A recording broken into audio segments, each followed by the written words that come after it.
আরে হাসতে চায় না, উচ্চ বংশীয় গরু। মা ছিল হচ্ছে সুইজারল্যান্ডের, আর বাপ হলো নিগ্রো, দুজন মিলে হচ্ছে অস্ট্রেলিয়ান, সাদা কালো।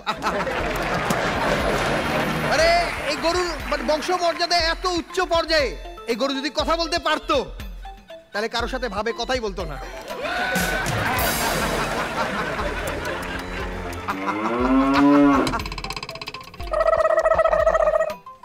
কল্পনা করে নেন গরু আছে। পৃথিবীর সব শো হয় লো বাজেটের, কাট আউটের গরু থাকে, ছোটখাটো আঁকানো গরু থাকে, আমাদের শো নো বাজেটের। আচ্ছা এখানে কল্পনায় গরু ভাবতে কারো সমস্যা হচ্ছে কি? কল্পনায় নায়িকা নামায় ফেলেন আর গরু। এই গরু 3 লিটার দুধ দেয়, আমি বেশি 6 লিটার। গরু অবাক, বাকিটা আমার বউ হেল্প করে, সেই পানি মিশায়। তারা আমার বউ আমাকে সবকিছু হেল্প করে, বলে ঠিক মতো চাষ করো, ভালো করে চাষ করো, নাইলে কিন্তু জমি বর্গা দিয়ে দিব। মাশাআল্লাহ 7 ছেলে মেয়ে। শুধু জমি উর্বর বিষয়টা তা না, কৃষকও মেহনতি। থাক থাক থাক, আমি তো পড়াশোনা করেছি অক্সফোর্ডে। অক্সফোর্ডে মানে অক্স মানে সার আর ফোর্ড মানে গাড়ি। অক্সফোর্ডে গরুর গাড়িতে পড়াশোনা করেছি। এর বাইরেও আমি কিন্তু রোলস রয়েস ছাড়া চলতাম না। আমার এক গরুর নাম রোলস, আরেকটার নাম রয়েস। এই যে জমির ফসল রক্ষা করতে হবে, কাকতারুয়া লাগাইছি এইখানে। হ্যাঁ, কিছুদিন আগে কাদের যেন এই ছাগল এসে আমার এই ভুট্টার ক্ষেত খেয়ে গেল, কাদের যেন আসে ওই গরু এসে এই আমার সরষা খেয়ে গেল, আর কাদের কাউয়া যেন এসে ধান খেয়ে গেল। যাই হোক, এই যে আপনারা হাততালি তো দিচ্ছেন, হ্যাঁ, ওই যে ছেলেপেলেগুলোকে যে আপনারা তাড়ালেন, হ্যাঁ তাড়ালেন, এই ছেলেপেলেগুলো আমার ধান কাটতে কত হেল্প করতো। এবার যখন তাদের পাবো না, কত যে মিস করবো। যাই হোক, এই সুযোগে ছেলেদের ধন্যবাদ দিয়ে দিই। এই যে সকল বাবারা এই গত বছর আমার ধান কাটতে তোমরা হেল্প করে গেলে, তাদেরকে অন্তরের গভীর থেকে ধন্যবাদ। তবে বাবারা, ধান পাকার পরে কাটলে একটু উপকার হতো। ফসল রক্ষার জন্য কাকতারুয়া লাগাইছি, এইটা দিয়ে আবার পড়ছি বিপদে। এইটা রক্ষা করার জন্য আবার সিসিটিভি লাগাতে হয়। একবার এসে জলের গানের রাহুল আনন্দ নিয়ে যায়, আর একবার এসে বিবি রাসেল নিয়ে যায়। হ্যাঁ ভাই। আরে আপনারা না চাষি ভাই ভালো আছেন? জি জি ভাই জি। আরে কি চাষি ভাই? হ্যাঁ ভালো আছেন? হ্যাঁ ভালো। চাষি ভাই, চাষি ভাই সব জায়গায় কম্পিটিটর। এই যে হাবু ভাইয়ের যা স্বভাব, বউ ঠিকই বলছে, ঠিক মতো চাষটা করলে বর্গা দিয়ে দিব। ওইটা শুইনা আরেক চাষি ভাই এসে হাজির। প্রিয় দর্শক, সবাইকে ওয়েলকাম জানিয়ে শুরু করছি আজকের মার্সেল প্রেজেন্ট হাস্য সিজন 7। আর আজকে আমাদের অতিথি, মানে আমাদের প্রিয় একজন মানুষ, হাবু ভাই। আমাদের প্রিয় মানুষ, যাকে নিয়ে সব ব্যাচেলার যে পয়েন্ট নিয়ে কথা বলে, সেই পয়েন্ট আজকে তুলে ধরা হবে। আজকে আমাদের অতিথি চাষি আলম, এবং সেই সাথে আমাদের 3 জন বিচারক রয়েছেন আমাদের সবার প্রিয় মানুষ, গরিবের মন অনেক বড়, রয়েছেন আমাদের প্রিয় নায়ক আমির খান, আর যে নিজেই বড়, ও পাশে রয়েছেন তুষার খান, আর আমাদের প্রিয় অভিনেত্রী যার রয়েছে বুক ভরা ভালোবাসা, রয়েছেন শবনম ভাড়িয়া। ওকে দাঁড়ান, খেতে তো অনেক কিছু লাগালাম, কে আসবে শবনম ফারিয়া, আমার ফসলের ক্ষেতে একটু আসবেন? আসবেন আমার ক্ষেতে আসবেন? না না না, এখন আসবে না, কেবল পাট লাগাইছি, বড় হলে পাট খেতে ঠিকই আসবে। আমার খেতে আসবে। চাষি ভাই এমন যার ফিগার, ভাই এই ফিগার, আমাদের চাষি আলমের বুক যে কত বড় সেটা একটু দেখাতে চাই। চাষি ভাই একটু খেতে আছেন ভাই, প্লিজ একটু ফসলের মাঠে আসেন, একটু আসেন।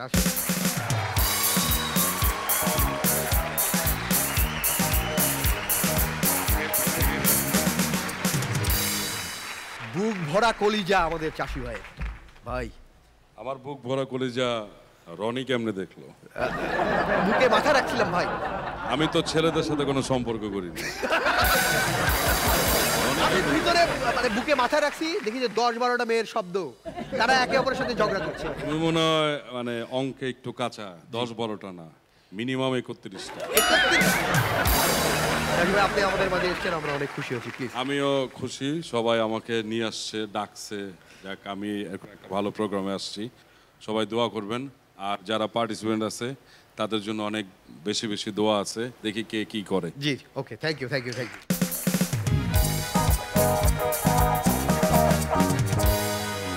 এই পাশে রয়েছে আমাদের গুরুমার, এই পাশে গুরু আর এপারে গুরুমার, তিন গুরুমারদের জন্য জোরে হাততালি। আজকে আমাদের কস্টিউম স্পন্সর টাসেলো এবং 12 ক্লদিং এর জন্য জোরে হাততালি। ওকে, রাবার ব্যান্ডের সঙ্গে রয়েছে আমি আবু হেনা রনি। বলে রাখি যে এই ফসলের ক্ষেতে সবাই ফসল ফলানোর জন্য চেষ্টা করছে, কিন্তু যার ফসল সবচেয়ে বেশি হবে এবং কোয়ালিটি ভালো হবে তাকে মার্সেল দেবে 5 লক্ষ টাকা, এবং এই জমিতে ফসল ফলিয়ে যে হবে ফার্স্ট রানার আপ তাকে মার্সেল দিচ্ছে 3 লক্ষ টাকা। শুধু তাই নয়, যে হবে সেকেন্ড রানার আপ তাকেও পুরস্কার দিচ্ছে মার্সেল এবং দেবে 2 লক্ষ টাকা।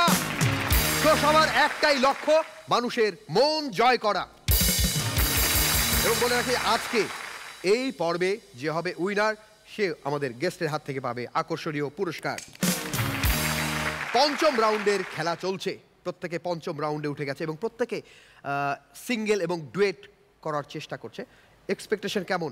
এবারে এপিসোডে যারা পারফর্ম করছে সত্যি প্রত্যেকেই এক একটা বুলেট, এবং আমরা নিজেদেরও খুব প্রবলেম হচ্ছে যে কাকে রেখে কাকে সামনের রাউন্ডে নিয়ে যাব। সত্যি আমরা খুব প্রাউড ফিল করছি যে আমরা যে উদ্দেশ্যটা ছিল যে ভালো পারফর্মার এখান থেকে আসবে স্ট্যান্ড আপ কমেডিতে, এবং প্রত্যেকেই তাদের ডেডিকেশন, জেদ এবং তারা লক্ষ্যের দিকে এগিয়ে যাচ্ছে। আমরাও নিজেরা এনজয় করছি এবং দর্শক যারা দেখছেন এই অনুষ্ঠান প্রত্যেকে অনেক এনজয় করছে।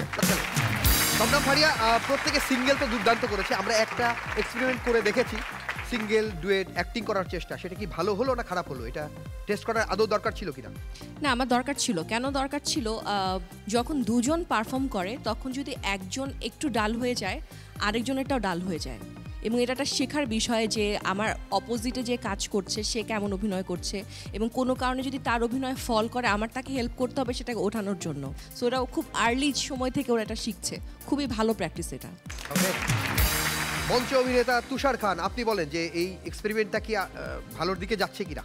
অবশ্যই অবশ্যই এটা ভালো দিকে যাচ্ছে, এবং যেটা হচ্ছিল এই এখানে তো স্ট্যান্ড আপ কমেডির বিষয়টা আছে, এটার সাথে সাথে কিন্তু অভিনয়ের জায়গাটাও ওদের তৈরি হয়ে যাচ্ছে। কারণ কি, এটা কেন আমি জিজ্ঞেস করে নিলাম, কারণ প্রত্যেকটা পারফর্মার তাদের যেহেতু মার্কিং হচ্ছে, সে যেন তার কোয়ার্টিস্টকে দোষ দিতে না পারে যে তোমার কারণে আমি বাদ গেলাম। এখানে এটা বলার আসলে সুযোগ নেই, দুজন মিলেই আসলে পারফরমেন্স, এবং দুজনকেই প্রমাণ করতে হবে যে তারা জুটি বেঁধে পারফর্ম করতে পারে। সো একটা জোরে হাততালি হোক। ওকে, তার আগে একটু যদি ব্যাচেলার পয়েন্ট নিয়ে একটু বলেন যে এই গোটা টিমের সাথে কিভাবে আপনি মার্চ করে নিজেকে আলাদাভাবে একটা আইডেন্টিটি তৈরি করলেন। ব্যাচেলার টিম এরিয়া যেটা আমি বলি সবসময় যে আমার কমান্ডার কাজল আরিফিন আমি ছোট ছোট কাজ করতাম আগে, তো আমি বললো যে ভাই আমি এরকম একটা কাজ করব, তোমাকে এই ক্যারেক্টারটা করতে হবে। তো আমি বললাম যে আমি এই ক্যারেক্টার কিভাবে করব, আমার তো হবে না, তো কারণ আমি তো সবসময় করছি হয়তো রাজনীতিবিদ, গুন্ডা, মানে খল চরিত্র যেগুলা। বলছে না, দেখি কি হয়, আমি চেষ্টা করি। তা আমি বললাম ঠিক আছে তাহলে দেখি।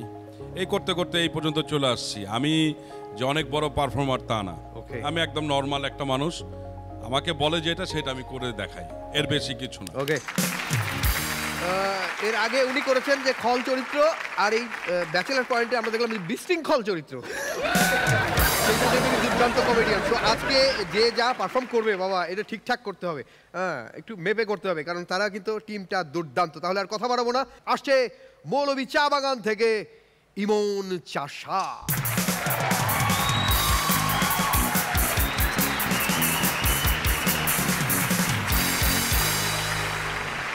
রাজেশ, এনার্জি, আমিন দাদা, বলেন তো সন্ন্যাসী আর সংসারী এই দুজনের মধ্যে পার্থক্য কোথায়? কোথায়? সন্ন্যাসী হলো সে যে বাঘের ছালের উপর ঘুমায়, আর সংসারী হলো সে যে বাঘিনীর সাথে ঘুমায়। একটু আমি গ্যাপ দিয়ে বলে রাখি, আমাদের চাষি ভাই কিন্তু সন্ন্যাসী হতে চেয়েছিলেন, কিন্তু এখন ওই বাঘিনীর পাশে ঘুমাতে হয়। তো এক ডাকাত জীবনের শেষ বয়সে এসে ভাবছে, জীবনে তো অনেক কুকর্ম করলাম, অনেক মানুষের ক্ষতি করলাম, জীবনের শেষ বয়সে এসে নিজের ছেলেটাকে কিছু একটা উপদেশ দিয়ে দেয়। ছেলেটাকে বলল, দেখ বাবা, জীবনে এমন কাজ করবি যাতে লোকে তোর নয় আমার প্রশংসা করে, আমাকে ভালো বলে। বিশ্বাস করেন দাদা, সেদিন থেকে সে ডাকাতের ছেলেটা সবার বাড়িতে ডাকাতি করে, ডাকাতি করার পরে বাড়িতে আগুন লাগিয়ে দেয়। আর এখন সবাই শুধু একটা কথাই বলে, ধুর, এর থেকে তো ওর বাবাটাই ভালো ছিল। ছটকাদাকে মনে আছে? আমার ছটকাদা একটা সৈনিক পদে যোগদান করেছে। নতুন বিয়ে করে বউকে রেখে সেই যে গেছে, কোনো খোঁজ খবরেই নাই, আর বউয়ের কোনো খবরই রাখে না। এইটা দেখে ছটকাদার শাশুড়িতে একেবারে অসহ্য হয়ে গেছে। ছটকাদাকে চিঠি লিখেছে, বলছে, বাবা জীবন, বাড়িতে একবার এসো, দুদিনের হলো ছুটি নিয়ে একবার বউটাকে এসে দেখে যেও। ছটকাদা চিঠিটা পেয়েছে, চিঠিটা পেয়ে চিঠিতে উত্তর লিখে শাশুড়িকে পাঠিয়েছে, সাথে একটা গ্রেনেড পাঠিয়েছে।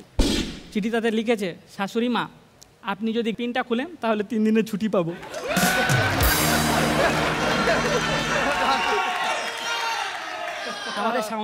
আমাদের শাওন দাদা সেদিন রাস্তা দিয়ে হেঁটে হেঁটে হেঁটে হেঁটে যাচ্ছিল। হঠাৎ করে বিদ্যুতের একটা খুঁটি থেকে একটা তার এসে দাদার মাথার উপর পড়লো। দাদা পড়তেই তো একেবারে পুরো মাটিতে পড়ে গেল। মাটিতে পড়ে দাদা পুরো একদম করতে লাগলো। তারপর দাদা হঠাৎ খেয়াল করলো, যা সালা, আজকে তো 3 দিন হচ্ছে এলাকায় কোনো কারেন্টই নেই। দাদা উঠে দাঁড়িয়ে গা ঝাড়তে ঝাড়তে বলো, ভাগ্যিস মনে পড়লো 2 দিন ধরে কারেন্ট নেই, না হলে তো মরেই যেতাম। সবাই বলে আমাদের ডিরেক্টর জাহাঙ্গীর দাদা নাকি অনেক কিপটা, অনেক। আমি এটা পার্সোনালি বিশ্বাস করতামই না, আমিও না। কিন্তু সেদিন একটা ঘটনার পরে এখন আমি পুরোপুরিভাবে বিশ্বাস করি। কি ঘটনাটা বলছি? সেদিন আমাদের তুষার দাদা জাহাঙ্গীর দাদার বাসায় গেছেন ঘোরার জন্য। দাদাকে তো দেখে আমাদের জাহাঙ্গীর দাদার ছেলে বলল, বাবা, আঙ্কেল এসেছে। দাদা বলল, যা বাজার থেকে তোর আঙ্কেলের জন্য ভালো মানের মিষ্টি নিয়ে আয়। ছেলে গেছে, যাই আধা ঘন্টায় 1 ঘন্টা পর আবার এসেছে। দাদা বলল, মিষ্টি কোথায়? বলছে, বাবা ঘটনাটা বলছি শোনো। প্রথমে আমি মিষ্টির দোকানে গেলাম, বললাম, দাদা বলছি ভালো মানের আধা কেজি মিষ্টি দিন তো।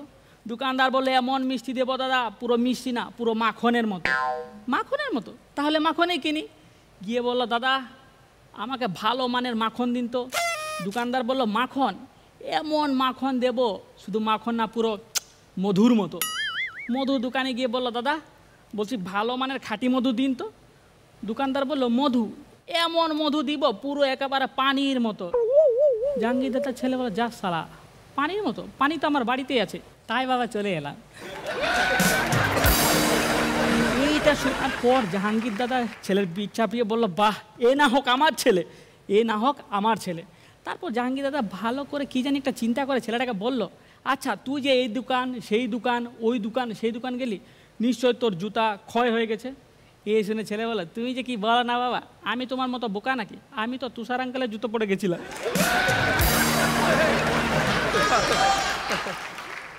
তো এক সৈনিক বহুদিন পর নিজের বাড়িতে এসেছে। স্ত্রী বহুদিন পর পাশে পেয়ে পুরো রোমান্টিক হয়ে গেছে। সৈনিক তো আর রোমান্টিক হয় না। তারপর সেই স্ত্রী তাকে রোমান্টিক করার জন্য নিজের শাড়ির আঁচলটা ধরে বলল, দেখো হাওয়ায় আমার শাড়ির আঁচল উড়িয়ে দিলাম। বলেই নিজের শাড়ির আঁচলটা খুলে দিল। সৈনিক তো আর কিছু করে না। তারপর তার স্ত্রী আবার বলল, দেখো হাওয়ায় আমার শাড়ি উড়িয়ে দিলাম। এ কথা বলার সাথে সাথে সৈনিক লুঙ্গিতে গুঁটি দিতে দিতে বলল, যুদ্ধে গেছিলাম, বোমা মেরে আমার কি উড়িয়ে দিয়েছে সেটা নাই বললাম। আমাদের তপনদা আর ছটকাদা খুব ভালো বন্ধু, খুব ভালো ক্রিকেট প্রেমীও। তো ছটকাদা মৃত্যু সজ্জায়, তপনদা এসে ছটকাদাকে বলছে, হ্যাঁ রে, তুই কদিন পরে তো তুই মরেই যাবি। আচ্ছা, তোকে একটা কথা বলছি, তুই গিয়ে দেখিস তো স্বর্গে ক্রিকেট খেলার ব্যবস্থা আছে কি না। ছটকাদা বলল ঠিক আছে। এটার পরে ছটকাদা কদিন পরে মারা গেল। ছটকাদা স্বর্গে গেল, স্বর্গে গিয়ে তপনদাকে স্বপ্নে দেখালো। স্বপ্নে তপনদাকে বলল, তপন, তোর জন্য দুটো খবর আছে, একটা ভালো খবর, একটা খারাপ খবর। তপনদা বলল, কি খবর?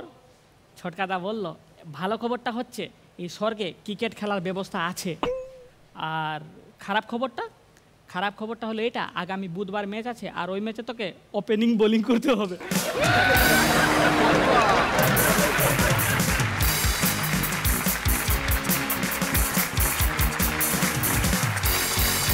ওকে, এই ফসলের ক্ষেতে কেমন ভালো কাঁচি চালালো আমাদের ইমন চাষা, সেটাই এবার জানবো আমাদের বিচারকদের কাছ থেকে। শুরুতে আমিন খান। ইমন পারফরমেন্সের মধ্যে প্রত্যেক ডে বাই ডে একটা ইমপ্রুভমেন্ট লক্ষ্য করছি আমরা, এবং ওর পারফরমেন্সের মধ্যে আলাদা একটা প্যাটার্ন সে নিজস্ব দাঁড় করে রেখেছে, যেটার মধ্যে অনেক সুইটনেস আছে, অনেক ইনোসেন্সি থাকে ওর পারফরমেন্সটার মধ্যে, যে কারণে ওর জোকসগুলো অনেক মজা পাই আমরা। আজকের জোকস বেশ কয়েকটা বেশ ভালো ছিল, আরও বেটার কিছু লাগবে, ধামাকা কিছু লাগবে। ওকে, বেস্ট অফ লাক। এই রাউন্ডে 16 জন পারফর্মার লড়ছে, তাদের মধ্যে একজন ইমন চাষা। ইমন ভালো ছিল, কিন্তু নেক্সট রাউন্ডে আমি একটু ডিফারেন্ট কিছু চাই। তুষার খান। ভালো ছিল। আমাদের আজকের অতিথি চাষি আলম ভাই, আপনার কেমন লেগেছে? প্রথমত তোমাকে জানতে চাই, ইমন চাষা এই নামটা কে রাখছে? আমার দাদু। তোমার নামের সাথে কিন্তু আমার একটু মিল আছে। তোমার নাম চাষা, আমার নাম চাষি। আমার বাবা জানতো যে আমি চাষা বসাবো, এর জন্য রাখছে চাষি, বুঝছো? কিন্তু আমি কিন্তু ক্ষেতের চাষি না। জি, আর একটু স্পন্টেনিয়াস হইতে হবে, বুঝছো? বডি ল্যাঙ্গুয়েজটা কিন্তু অ্যাক্টিং অনেক বড় বিষয়। বেস্ট অফ লাক, ভালো করো, ভালো থেকো। বডি ল্যাঙ্গুয়েজ তো জোকসের জন্য খুব দরকার, কিন্তু এর বডি তো আপনার মতো এরকম এত ভালো না। ভালো ভালো খেতে হবে। ইমন চাষা এই পুরো সিজন শেষ করার পর আবার ফিরে যাবে সেই মৌলবী চা বাগানে, যেখানে তার স্টুডেন্টরা অপেক্ষা করছে তার কাছ থেকে শিখবে। সেই চা বাগানের যারা চাষি তারা আবার আসবে শিখতে ইমন চাষার কাছে। শুধু মৌলবী চা বাগানের সেই চাষিদের জন্য না, সমস্ত চা বাগানের চাষি সহ সারা বাংলাদেশের সমস্ত চাষিদের জন্য জাস্ট 2 লাইন। যারা অনেক কষ্ট করেন খেতে খামারে, আমাদের মুখে দুমুঠো অন্ন তুলে দেন, তাদের জন্য জাস্ট 2 লাইন।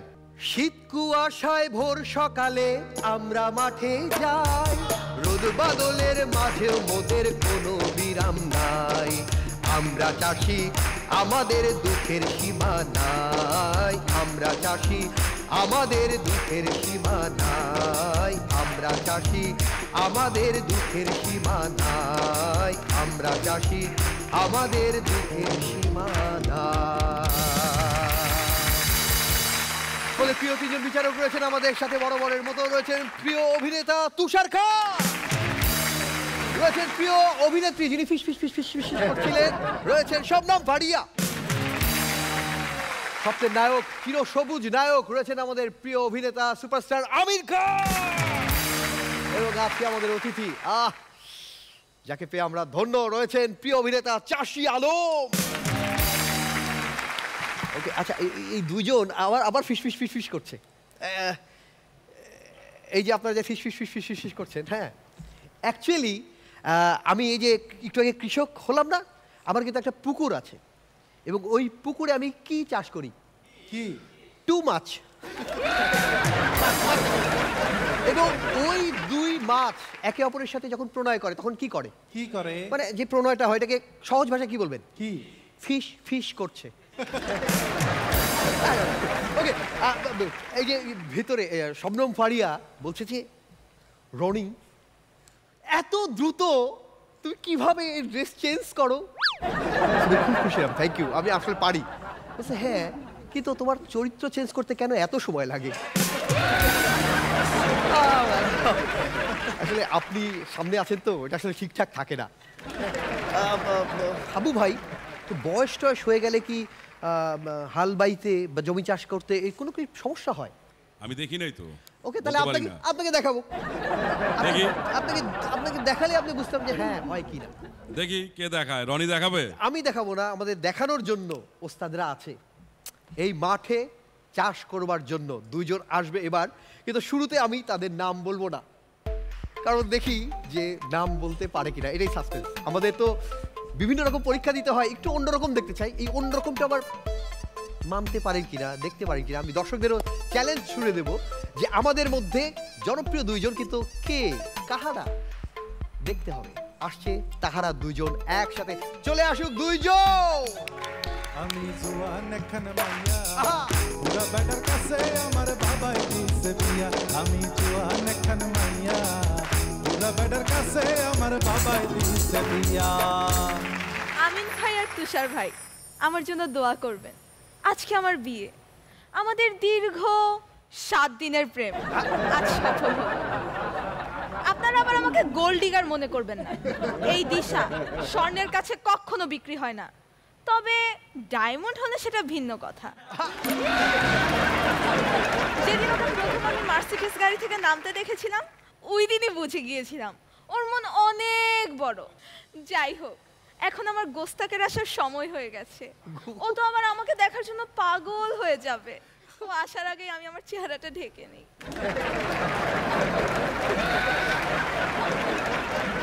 বুড়া বয়সে মন আর হাড্ডি বাংলে আর জোড়া লাগে না। পুরুষ মানুষের বিয়ের দিন যায় হাসতে হাসতে, আর আমার যায় কাশতে কাশতে। আমিন ভাই, বিয়েটা করেই ফেললাম। বয়স্ক মানুষ, নাতনি নিয়ে স্কুলে যাইতাম আসতাম, যাইতাম আসতাম, যাইতে আইতে এই দিশার সাথে পরিচয়।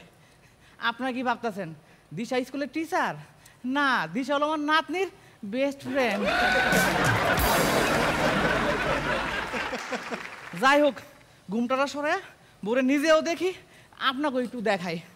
দিশা, ঘুমটাটা একটু সরাই। না, আমার লজ্জা লাগে। সরাই না, না, আমার লজ্জা লাগে। সবারটাই আমার ভালো লাগে না, কিছু বলে শুধু না না না। তোমারও এই স্বভাবটা আমার ভালো লাগে না। স্টুডেন্টদের মতো পারমিশন নাও কেন? নিজে সরাতে পারো না? যাই হোক, একটু ঘুমটা সরাই দেখি। আচ্ছা, তুমি কি আজকে সাজুগুজু করছো? হ্যাঁ। ও ইয়ে, তোমাকে কি সুন্দর লাগছে? হ্যাঁ। ইয়ে, তোমাকে কি অনেক সুন্দর লাগছে? ও ইয়ে, আমার আবার বেশ সুন্দর কিছু দেখলে বুকে ধাক্কা লাগে, আমার হাড় দুর্বল। আমার তো মনে হয় তোমার শুধু হার্ট দুর্বল না, তোমার সবকিছুই দুর্বল। এই, তুমি আমাকে বাদ দিয়ে ফারিয়াপুর দিকে তাকিয়ে আছো কেন? না মানে, ম্যাচে নামার আগে নেট প্র্যাকটিস করতেছি।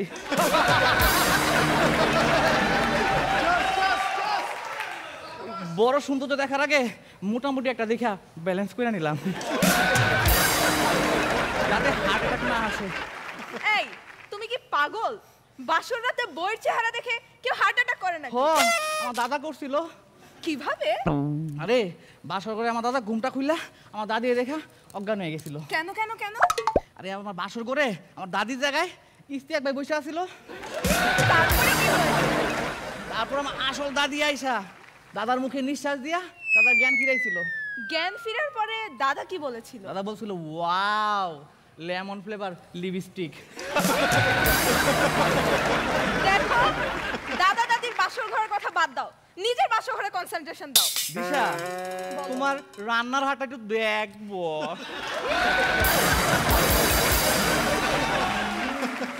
হাবু ভাই, এই বুইরা হচ্ছে সেই টাইপের বেকুব বুইরা যে ব্যাংকক ঘোরার নাম দিয়ে এয়ারপোর্ট ঘুরে চলে আসে। এত বড় কথা এখনই তোমাকে বুঝাবো। বাসর ঘর কাকে বলে? এই, এটা কিসের ওষুধ খেলে? এটা এনার্জি ট্যাবলেট, সারা রাত উঠানামা করতে হবে না। ছি ছি ছি ছি ছি ছি ছি ছি ছি, কি বলতেছো এগুলা? আরে, তুমি ভুল বুঝতেছো কেন? বাথরুমে পানি নাই, লিফট নষ্ট, বালতি দিয়ে পানি উঠাতে হবে, নামাতে হবে, উঠাতে হবে, নামাতে হবে, উঠাতে হবে। ঠিক এই জন্যই আমি তোমাকে বিয়ে করেছি। তুমি অনেক কর্মঠ, কিন্তু বুদ্ধি শুদ্ধি কম। কি বললা? আমার বুদ্ধি শুদ্ধি কম? হ্যাঁ। মোটেও না, আমি কর্মঠ এবং বুদ্ধিমানও। দেখো, তুমি যে কর্মঠ সেটা আমি জানি। কিভাবে? আরে তোমার মনে নেই আমাদের স্কুল থেকে যখন শিক্ষা সফর হয়েছিল, আমার নৌকাটা ডুবে গিয়েছিল, তুমিই তো আমাকে তীরে নিয়ে হ্যাঁ, গিয়েছিলে। এর থেকে কিন্তু প্রমাণ হয় আমি অনেক কর্মঠ। তুমি যে কর্মঠ সেটা আমি জানি, কিন্তু তুমি যে বুদ্ধিমান সেটার প্রমাণ কি? দিশা, তুমি কি জানো নৌকাটা কে ডুবাইছিল?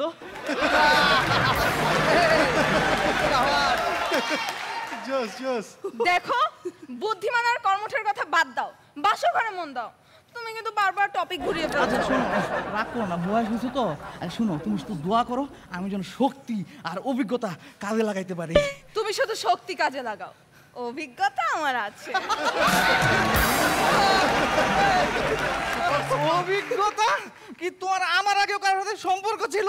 শুনো, ছেলেদের পাস্ট আর মেয়েদের ট্রাস্ট, এই দুইটা নিয়ে আমাকে কখনো কোয়েশ্চেন করবা না। আমাদের নতুন জীবনে আমি চাই না তুমি আমার কাছে কিছু গোপন রাখো, তুমি আমাকে সত্যিটা বলো। ঠিক আছে, তোমার কাছে কিছু লুকাবো না।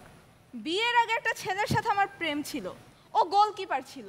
আচ্ছা, তাহলে তুমি ওকে বাদ দিয়ে আমাকে বিয়ে করলে কেন? কারণ ফারিয়াপু জীবনে আর যাই করেন না কেন, কখনো গোলকিপারদের বিয়ে করবেন না, কারণ ওরা নিজে তো গোল করেই না, অন্য কেউ গোল করতে দেয় না।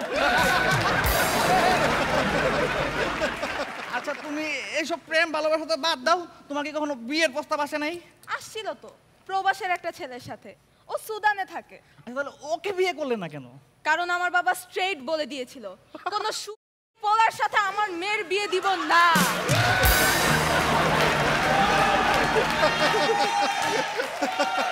Super super. আচ্ছা জোস। যাক, ভালো হয়েছে, বিয়ে না করে ভালো করছো, তোমার সাথে আমার দেখা হয়েছে। হ্যাঁ, ঠিক আছে। আচ্ছা শুনো না, হ্যাঁ বলো। আমরা কিন্তু হানিমুনে সুইজারল্যান্ড ঘুরতে যাব। সুইজারল্যান্ড? আচ্ছা ঠিক আছে, সুইজারল্যান্ড থেকে আমরা ফ্রান্সে যাব। ফ্রান্স থেকে আমরা দুবাই ঘুরতে যাব। দুবাই? আচ্ছা, দুবাই থেকে আমরা শপিং মলে যাব। ওয়াও, তুমি আমাকে শপিং করাবা? না রে পাগলি, শপিং মলের সামনে বাড়ি হাতে ভিক্ষা করব। কেন? বিয়ের আগে না বলেছিলে তোমার অনেক টাকা, তুমি আমাকে খরচ করবে না আমার টাকা? হ্যাঁ, টাকা খরচ করব, আগে তোমার এই সাত মুখটা দেখি, দেখার পরে সিদ্ধান্ত নিব তোমাকে হানিমুনে নিয়ে লিভারপুল যাব না সাংখার পুল। বুঝতে পেরেছি, আমার গোস্তাক আমার চেহারা দেখার জন্য অধৈর্য হয়ে আছে। হ্যাঁ। দাঁড়াও, তোমায় দেখাচ্ছি।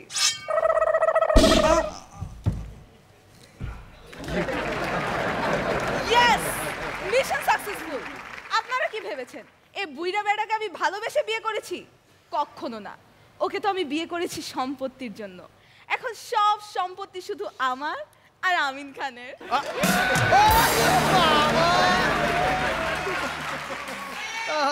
চলো না আমিন খান, আমরা দূরে কোথাও পালিয়ে যাই। বেঈমান, নিমক হারাম, শয়তান, তুমি কি মনে করছো আমার সব সম্পত্তি আমি তোমার নামে করছি? না, আমি আমার সব সম্পত্তি করছি ফারিয়ার নামে। আর তোমার নামে তো করছি লুন। এখন তুমি আর আমিন খান সারা জীবন শুধু লুন টানবে।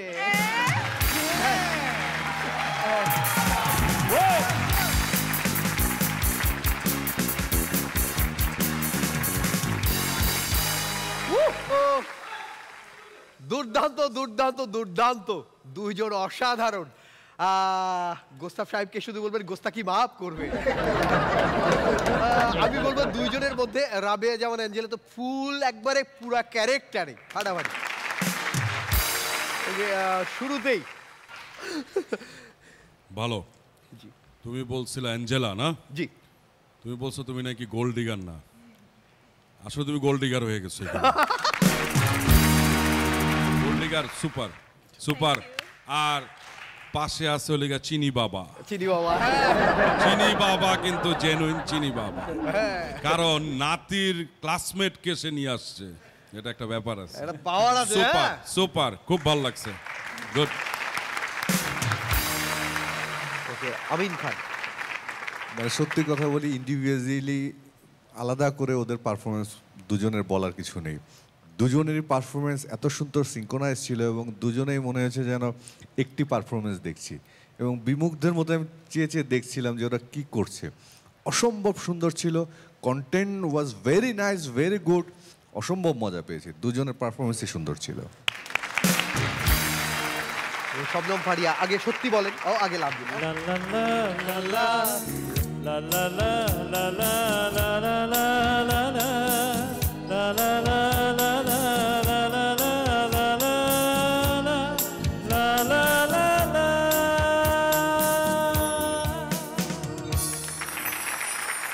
আমার খুব ভালো লেগেছে অ্যাঞ্জেলার যে ইমপ্রুভমেন্টটা, মানে এত ভালোভাবে দেখা যাচ্ছে লাইক 5th রাউন্ডে এসে, খুব ভালো। আর হুমায়ুন কবির তো সবসময় ভালো করে, কিন্তু ইমপ্রুভমেন্ট যেটা ওটা খুব ভালো। অ্যাঞ্জেলা খুব ভালো ছিল।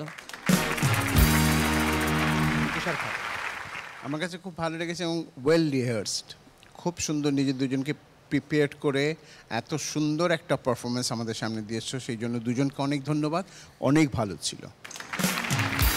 ওকে, এই যে ইমপ্রুভমেন্ট এত দ্রুত কিভাবে হতে পারে, একটু আমি ইমপ্রুভমেন্টটা দেখাতে চাই। গোস্তাকি মাফ করবেন, হ্যাঁ, মানে এত অল্প সময়ে কিভাবে হলো, যদি একটু ভালোবেসে তুমি খোলো।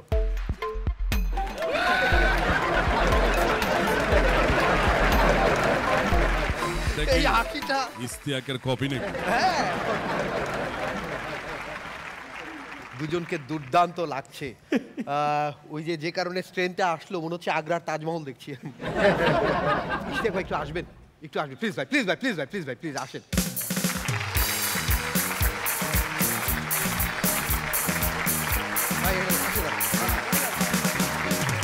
ওকে, একটু বসকে আমরা একটু এটা দেখাতে চাই ভাই, একটু পড়িয়ে দেবেন যদি। হ্যাঁ দেন, আপনি পড়িয়ে দেন ভালো করে, ভালো করে আমরা একটু দেখতে চাই।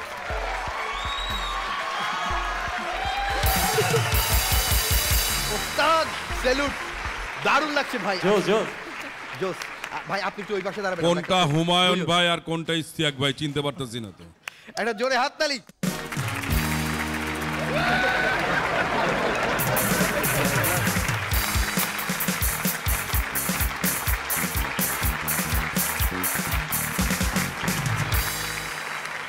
এবার তাহলে দুইজনে যেহেতু পারফরমেন্স দেখলাম, একা একজনকে ডেকে নিই। সে একাই কিন্তু 100 হাসি মুখের এক পারফর্মার। চট্টগ্রাম মোমিন রোড থেকে আসছে সুস্মিত দে।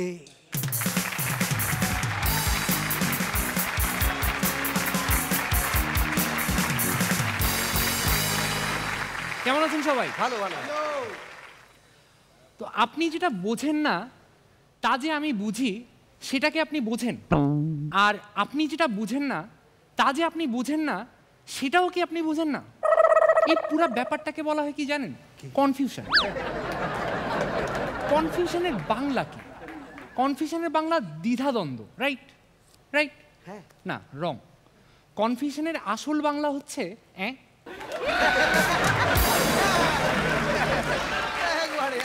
দারুণ দারুণ দারুণ। ধরেন আপনি আপনার ফ্রেন্ডকে ফোন দিলেন, সে খুব নর্মালি ফোনটা রিসিভ করবে, খুব নর্মালি আপনার সাথে কথা বলবে। ঠিক সেম ফ্রেন্ডকে আপনি টাকা চাওয়ার জন্য ফোন দেন, সে ফোনটা ধরে বলবে এই কনফিউশন ব্যাপারটা না আমাদের মধ্যে ছোট থেকেই তৈরি হয়। ছোটবেলায় বাবা মা আমাদেরকে 1 পা 2 পা করে আস্তে আস্তে হাঁটা শেখাতো। আচ্ছা, বাচ্চাটা যখন পুরোপুরি হাঁটা শিখে যায়, তখন বাবা মা শিখায় কিভাবে বসে থাকতে হয়। প্রথম শব্দ শেখানো হয় মা, তারপর শেখানো হয় বাবা। এভাবে সে যখন পুরো সেন্টেন্সটা শিখে যায়, তখন তাকে শেখানো হয় কিভাবে চুপ করে বসে থাকতে হয়। আমার ক্ষেত্রেও অবস্থাটা সেম।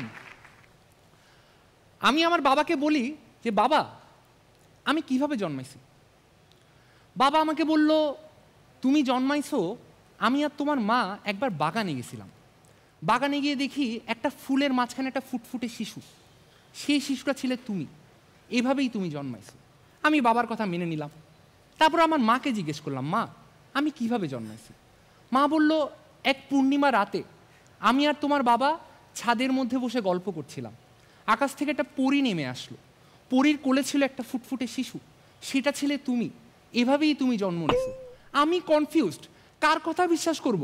বাপের কথা বিশ্বাস করবো না মার কথা বিশ্বাস করব? আমার তো জন্মেরই ঠিক নাই দেখি।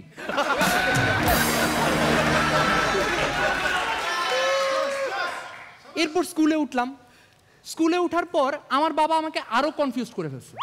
একদিন আমার বাবা আমাকে ডেকে বলে, শোন, আমি গরিব মানুষের ছেলে, 10 টাকা নিয়ে আমি গ্রাম থেকে শহরে আসছি, তারপর পরিশ্রম করছি, এরপর আজকে এই অবস্থায় আসি আমরা, তোকেও অনেক পরিশ্রম করতে হবে। আমি বাপের কথা শুনে ইন্সপায়ার্ড। তার ঠিক পরের দিন আমার বাবা আমার মার সাথে ঝগড়া করতেছে। ঝগড়ার এক পর্যায়ে আমার বাপ বলে উঠছে, আমিও জমিদারের পোলা, আমাদের জমিদারি দেখে তোর বাপ আমার মাকে বিয়ে দিছে। আরে কি একটা কনফিউশন। এরপর আস্তে আস্তে বড় হইছি। বড় হওয়ার পর দেখি ছোটবেলায় যা শিখাইছে ওখানেই ভুল। ছোটবেলায় আমরা কি শিখছি? 1 2 3 4 5 6 7 8 9 10 11 12 13 14 15। তার মানে কি দাঁড়ায়? 10-এর বড় 11, তার বড় 12। বড় হওয়ার পর দেখি 10-এর বড় গোলাম, তার বড় রানী, তার বড় টেক্কা। কনফিউশন। আমিন ভাই, পাশের নাম্বার নিয়েও কনফিউশন। ছেলেদের ক্ষেত্রে পাশের নাম্বার হয় 33, আর মেয়েদের 36 না হলে কেউ পিছনে ফিরেও তাকায় না।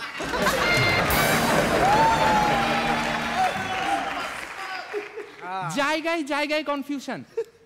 আপনি একটা মানুষকে একটা জায়গার খোঁজ নেন, দেখবেন ওই মানুষটা বলবে ডানে গিয়ে সোজা যান, আরেকটা মানুষকে বলেন, সে বলবে বামে গিয়ে সোজা যান। আরে ভাই, সেম জায়গায় দুইজন দুই ইনফরমেশন কেমনে দেয়? কনফিউশন। আপনার বন্ধু বান্ধব নিয়ে একটা ট্যুর প্ল্যান করলেন, সবাই এক বাক্যে রাজি, সবাই বললো দোস্ত আমরা যাব।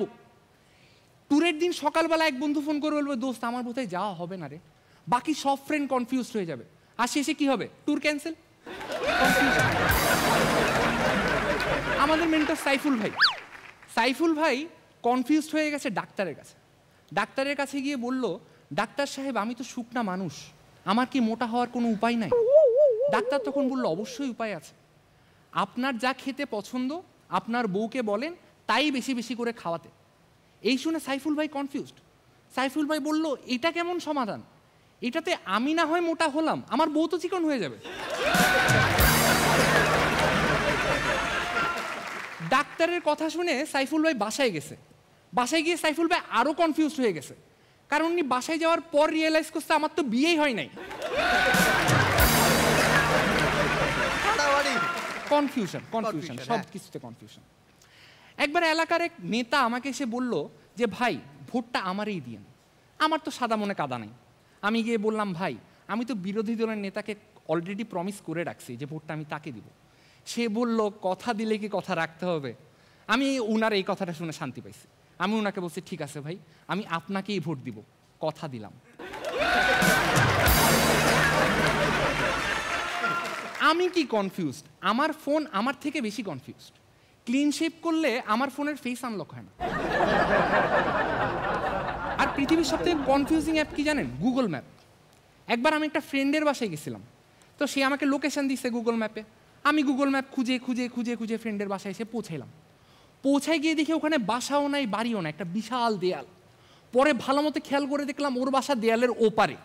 কি একটা কনফিউজিং অ্যাপ! রাইড শেয়ারিং অ্যাপের কথা তো বললামই না। একবার হাতিরঝিল থেকে আমি একটা রাইড কল করছি। রাইডার আমারে ফোন করে বলে, ভাই আমি 2 মিনিট আসছি। এরপর 2 মিনিট যায়, 5 মিনিট যায়, 10 মিনিট যায়, রাইডার তো আসে না। আমি রাইড শেয়ারিং অ্যাপটা খুলে রাইডারের লোকেশন চেক করতেছি। লোকেশন দেখতে গিয়ে আমি কনফিউজড হয়ে গেছি, কারণ সে হাতিরঝিলের পানির ঠিক মাঝখানে তার বাইক ঘোরাচ্ছে। আমার এই কনফিউশনের যোগগুলো আমি প্রথমে বলছিলাম শাওনদাকে। শাওনদা যোগগুলো শুনে না কনফিউজড হয়ে গেছে মিরু ভাইয়ের কাছে। মিরু ভাই যোগগুলো শোনাতে গেছে তারেক ভাইয়ের কাছে। তারেক ভাই যোগগুলো শোনাইছে আমাদের ইস্তিয়াক ভাইকে। ইস্তিয়াক ভাই যোগগুলো শুনে কনফিউজড হয়ে গেছে সাইফুল ভাইয়ের কাছে। আর আমার এই কথা শুনে আপনাদের মনে যা হচ্ছে সেটাও এক ধরনের কনফিউশন।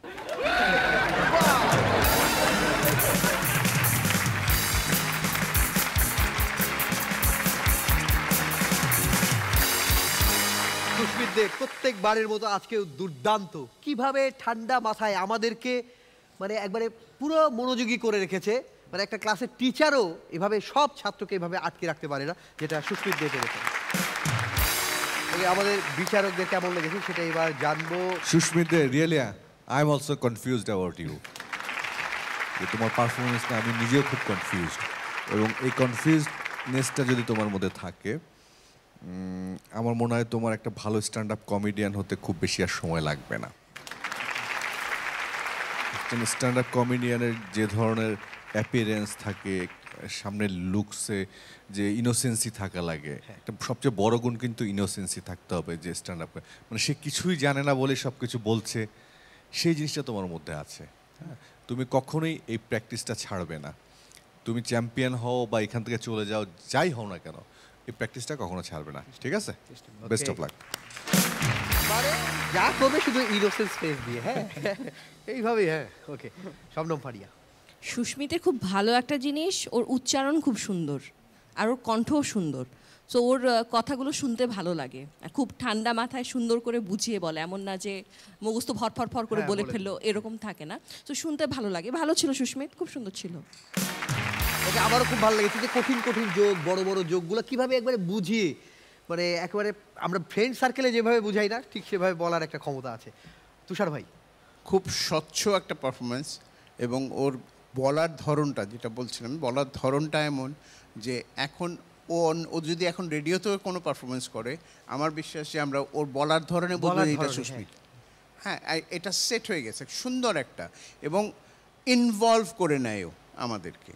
আর ও যে একটার পর একটা যে ছাড়ে না, ওই যে দোকানে গেলে এই শাড়িটা ভালো না দেখি ও ডিজাইন বের হয় একটার পর একটা, ওগুলো হচ্ছিল একটার পর একটা ভালো ডিজাইন বের করছে, এবং প্রতিটা পছন্দের। খুব ভালো ছিল সুস্মিত। ওকে, কাপড়ের দোকানের এই ডিজাইন থেকে আমরা একটু দর্জির দোকানে চলে যাব। কেন দর্জির দোকানে চলে যাব? এই যখন বলেছিল না ও পাস মার্ক 33-এ আবার 36 না হলে, ঠিক সেই সময় হাবু ভাইয়ের সেই টেইলার্সের কথা মনে পড়লো, যখন হাবু ভাই বললো, আফা এইটাও কি ইস্ত্রি করাবেন? আফা বললো, না ভুলে চলে আসছে, প্যাকেট করে দেন। এই যে রেডিওতে হচ্ছে কিন্তু সবাই দেখতে পাচ্ছি বিষয়টা। ওকে, হাবু ভাই। আমি কি বলবো, আমার কিছু বলার নাই আর। থ্যাংক ইউ, খুব ভালো, খুব ভালো। আপনি সব কনফিউশন দূর হয়ে গেছে, সুস্থ দেওয়া। Thank you, thank you.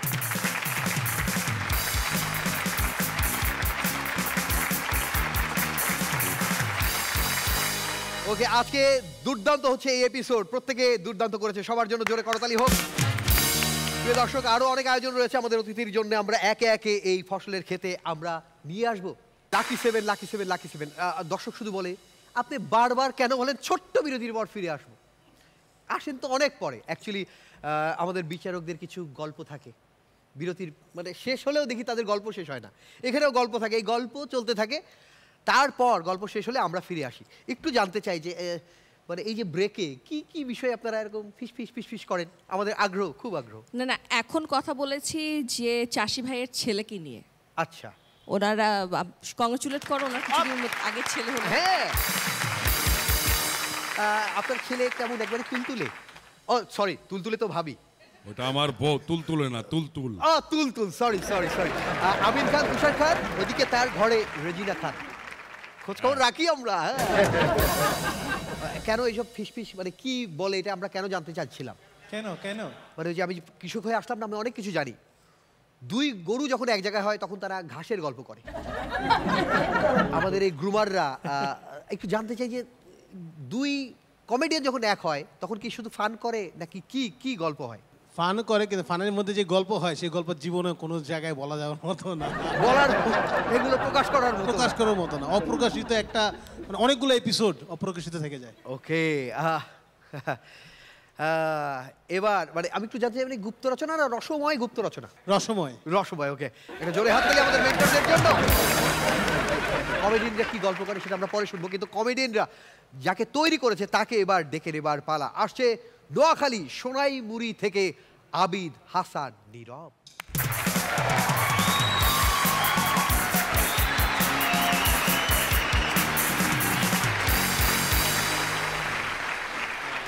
Smart boy, দারুণ লাগছে। Mentor rubber band. হাবু ভাই, আমি আগের দিন রাত থেকে প্রস্তুতি নেওয়া শুরু করলাম, কারণ সকালে গার্লফ্রেন্ডের সাথে দেখা করতে যাব। তো আমার একটা ব্ল্যাক কালার পাঞ্জাবি আছে, আমি ঠিক করলাম ওইটাই পরে যাব। আমি রাতে এটাকে ধুয়ে আয়রন করে সুন্দরভাবে রেখে দিলাম, এরপর শুয়ে পড়লাম। ঘুমের মাঝখানে আবার উঠলাম, দেখলাম পাঞ্জাবিটা ঠিক আছে নাকি, দেখলাম ঠিক আছে, আমি ঘুমিয়ে পড়লাম। এরপর সকালে উঠলাম, ফ্রেশ হয়ে সুন্দরভাবে পাঞ্জাবিটা গায়ে দিয়ে বের হয়ে গেলাম। আমি পাঞ্জাবিটা নিয়ে এতই সিরিয়াস ছিলাম, পাজামা পরতে ভুলে গেছি। এরপর আবার বাসায় আসলাম, পাঞ্জাবির পাজামা পরে আবার বের হলাম। এরপর গার্লফ্রেন্ডকে নিলাম, ওকে নিয়ে রিক্সা উঠলাম। তোকে বললাম আচ্ছা আমরা কই যেতে পারি এখন? ও বলে তুমিই বলো।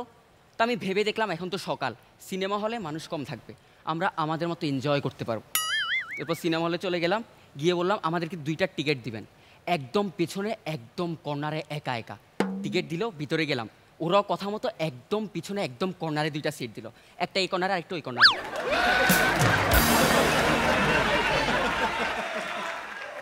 রনি ভাই, হ্যাঁ, তো জীবনে ওই দিনই প্রথম গার্লফ্রেন্ডের সাথে সিনেমা হলে গিয়ে শুধু সিনেমাই দেখছি। এরপর সিনেমা শেষে বাইরে বের হলাম, লাঞ্চের সময়, লাঞ্চ করতে হবে। তো সামনে একটা হোটেলে গেলাম, হোটেলে ঢুকলাম, কর্নারের ওয়ালের মধ্যে একটা লেখাটা দেখে আমি তাড়াতাড়ি গার্লফ্রেন্ডকে নিয়ে বের হয়ে গেলাম। আর ভাবলাম এখানে আমি এক আশা লাগবে, লেখাটা ছিল এখানে মহিলাদের খাওয়ার সুব্যবস্থা রয়েছে।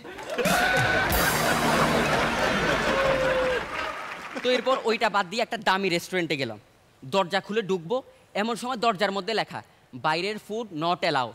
আমি গার্লফ্রেন্ডের দিকে তাকালাম, বললাম তোমাকে নিয়ে ভিতরে যাওয়া যাবে না।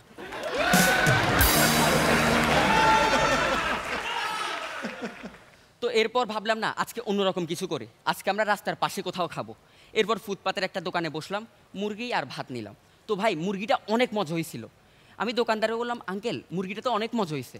আমার কথা শুনে উনি ওনার স্টাফকে দিল একটা থাপ্পড় দিয়ে বললাম তোরে বললাম না রান্না করতে জানলে মরা মুরগিও মজা লাগে।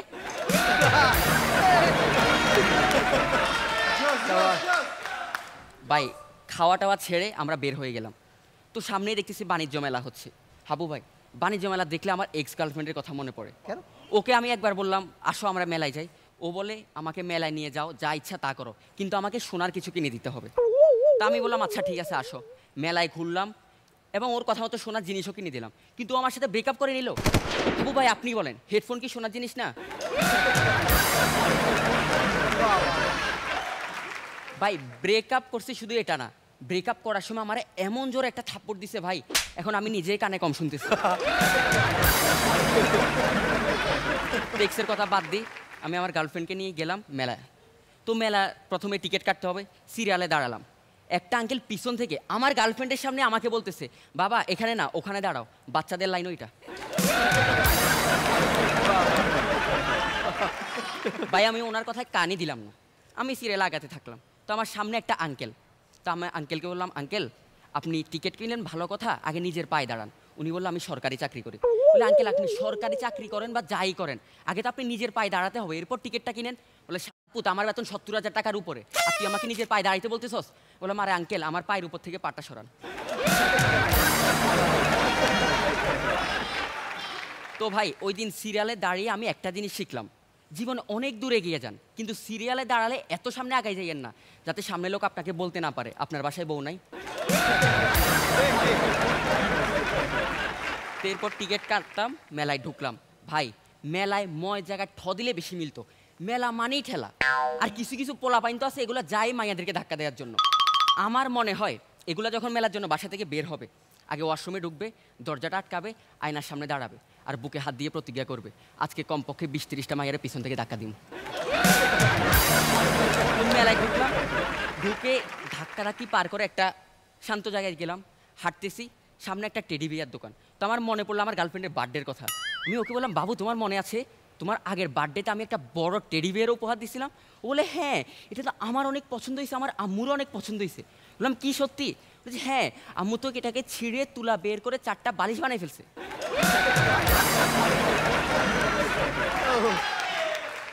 তো আরও কিছু দূর সামনে এগিয়ে গেলাম, সামনে গিয়ে দেখতেছি আমাদের হাবু ভাই মেলায় কান্না করতেছে।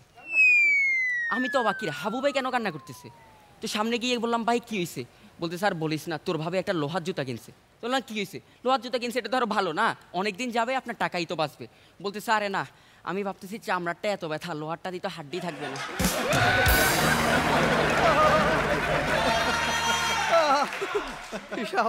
তো ভাই মেলায় একটা জিনিস দেখবেন অদ্ভুত টাইপের কিছু অফার দিবে। আন্ডারওয়্যার কিনলে ফ্যান ফ্রি, একটা জামা কিনলে 3টা পাজামা ফ্রি। তো একবার আম্মুর সাথে এরকম মেলায় গেলাম, মেলায় যাওয়ার পর ওই দিন অফার চলতেছে রিমোট কিনলে টিভি ফ্রি। আম্মু এটা দেখে আমাকে রেখে দৌড়ে দোকানে, আমি পিছনে গেলাম, কাহিনী কি ওমা আসলে রিমোট কিনলে টিভি ফ্রি। তো আমি বললাম ভাই রিমোটের দাম কত? বলে 40,000। রিমোটের দাম 40,000।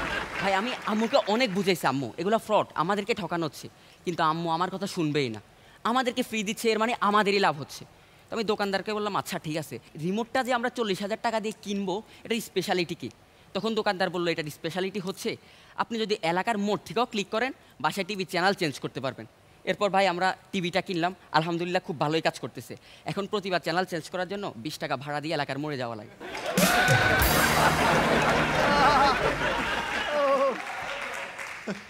তো এরপর আরও সামনে এগোতে থাকলাম। এরপর এখানে হচ্ছে মেয়েদের সব জিনিসপত্র, মেয়েদের জামা কাপড়। গার্লফ্রেন্ড বলতেছে ওরা একটা জামা কিনে দেওয়ার জন্য। দোকানে ঢুকলাম, ঢুকার পর একটা জামা পছন্দ করলো, দাম 3,000 টাকা। ভাই আমি নীরব কখনো 300 টাকার বেশি দিয়ে একটা শার্ট কিনি না, ভুলে যদি 310 টাকা নিয়ে নেয় দোকানদার থেকে 1 কাপ চা খেয়ে আসি ওই 10 টাকার। এটা গার্লফ্রেন্ড, মানা তো করা যায় না। তো কিনে দিলাম, কিনে বের হলাম। তখন ও বলতেছে বাবু আমার না মনে হচ্ছে সাইজে হবে না, চেঞ্জ করে আসবো? তো আমি বললাম হ্যাঁ অবশ্যই, 3,000 টাকার দাম, 100 বার লাগলে 100 বার চেঞ্জ করবা। তো গেল ভিতরে, অনেকক্ষণ হয়ে গেছে ও আসতেছে না। তখন আমি পিছনে গেলাম, গিয়ে দেখতেছি ও 3,000 টাকা দামের জামা চেঞ্জ করতে গিয়ে 4,000 টাকা দামের আরেকটা চয়েস করে বসে আছে। ভাই বিল 7,000 টাকা। তখন ভাই আমার কিডনি আমাকে জিজ্ঞেস করতেছে ভাই পকেটে কি টাকা আছে নাকি আমি বের হব? ভাই পকেট থেকে টেনে টুনে 7,000 টাকা দিলাম আর গার্লফ্রেন্ডে নিয়ে তাড়াতাড়ি মেলা থেকে বের হয়ে গেলাম। তো বললাম বাবু এখন তো বাসায় যাব না। বলতেছে না আজকে ভাবতেছি ডিনার করে যাব, আমাকে একটা 5 স্টার রেস্টুরেন্টে নিয়ে যাও। ভাই 5 স্টার রেস্টুরেন্ট, আমার পকেটে আছে 500 টাকা। 5 স্টার রেস্টুরেন্টে ঢোকা মানে কমসে কম 5,000 টাকা, আপনারা তো জানেনই। তো কী করা যায়, মাথায় একটা বুদ্ধি আসলো। তখন আমি বললাম বাবু জানো আমার একটা ফ্রেন্ড ওই দিন আমার সাথে চ্যালেঞ্জ লেগে একসাথে 30টা ফুচকা খেয়ে ফেলছে, ও কত ট্যালেন্টেড। তখন আমার গার্লফ্রেন্ড বললো ও মা এখানে ট্যালেন্টের কী আছে, এটা তো আমিও পারবো, দেখবে? বললাম আসলে? বলে হ্যাঁ। বললাম আচ্ছা চলো। এরপর ফুচকা দোকানে নিয়ে গেলাম, ও একসাথে 60টা ফুচকা খেয়ে ফেলছে। তো অবাক, আমি বললো ওয়াও বাবু তুমি তো অনেক ট্যালেন্টেড, এবার আসো 5 স্টার রেস্টুরেন্টে। বলে যে না আজকে আর যাবো না, পেট ভরে গেছে।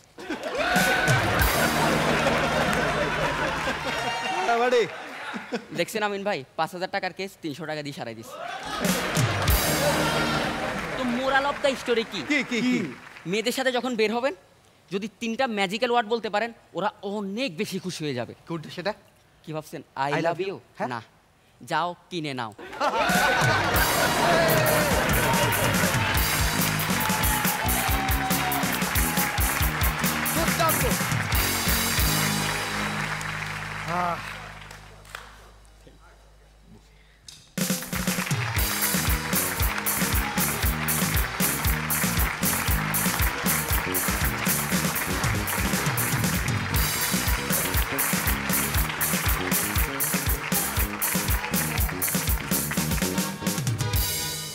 ফলাফল তো ওইদিকে আছেই। আমি শুধু বলবো একে দেখতে স্মার্ট লাগছে, যেমন স্মার্ট মার্সেল এলইডি টেলিভিশন। আর পারফরমেন্সটা কেমন?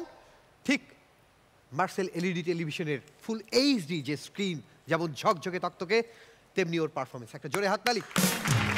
সুতরাং মার্সেল টেলিভিশন কিনলে আপনার ওই টেলিভিশনের মতো ওই যে রাস্তার মোড়ে 20 টাকা দিয়ে যেতে হবে না, সেখানে যে ক্লিক করতে হবে না। দুর্দান্ত ছিল এবং কতগুলো পাঞ্চ, অসাধারণ। মানে ইমপ্রুভমেন্টের চরম জায়গায় চলে গেছে সে। তুমি যদি শুধু এই ইমপ্রুভমেন্টের এই ধারাবাহিকতা রক্ষা করতে পারো, এই স্কেলটা রক্ষা করতে পারো পারফরমেন্সের, তোমার এর চেয়ে উপরে যাওয়ার দরকার নেই। এইটাই তুমি কন্টিনিউ করো, তোমাকে কেউ ধরে রাখতে পারবে না। অসাধারণ, কারণ তোমার এমনিতে তোমার হাইট সুন্দর, তোমার চেহারা সুন্দর, স্মার্ট অনেক, তুমি অনেক প্রেজেন্টেবল, যেটাকে এক কথায় বলা হয়। তো সো তোমার এটা অনেক প্লাস করে তোমাকে। আর তোমার পারফরমেন্সটা অসাধারণ, দিনকে দিন অন্য লেভেলে চলে যাচ্ছে।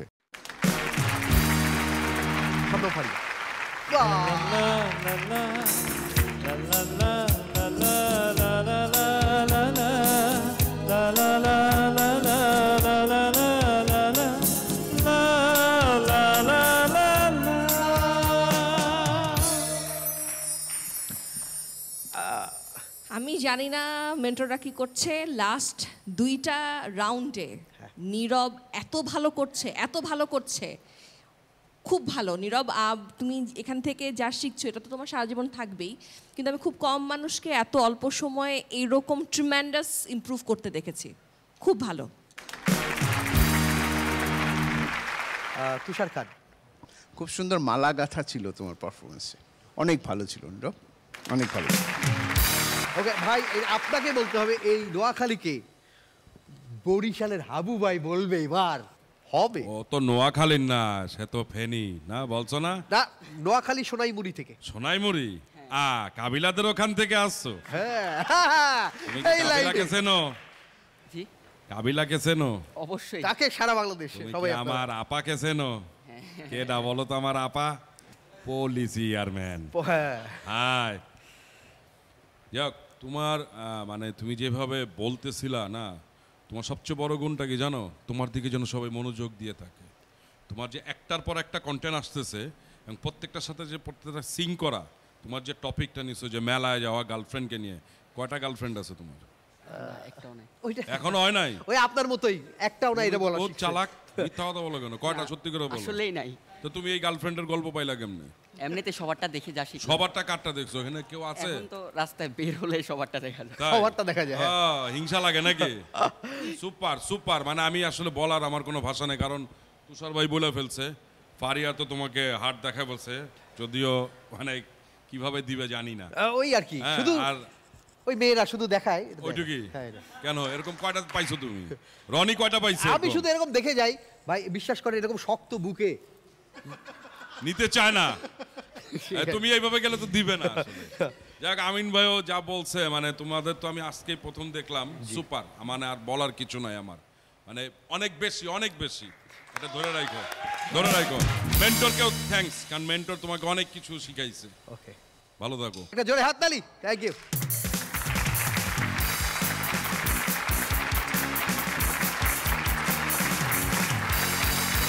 ওকে, এখানে যারা আমাদের রেগুলার বিচারক, তারা তো তাদের মান সম্মান তলা নিতে আজকে যে গেস্ট এসছে হাবু ভাই, ওই যে ও যে বলল লোহার যে জুতার কথা বললো, আপনাকেও বাদ দিল না।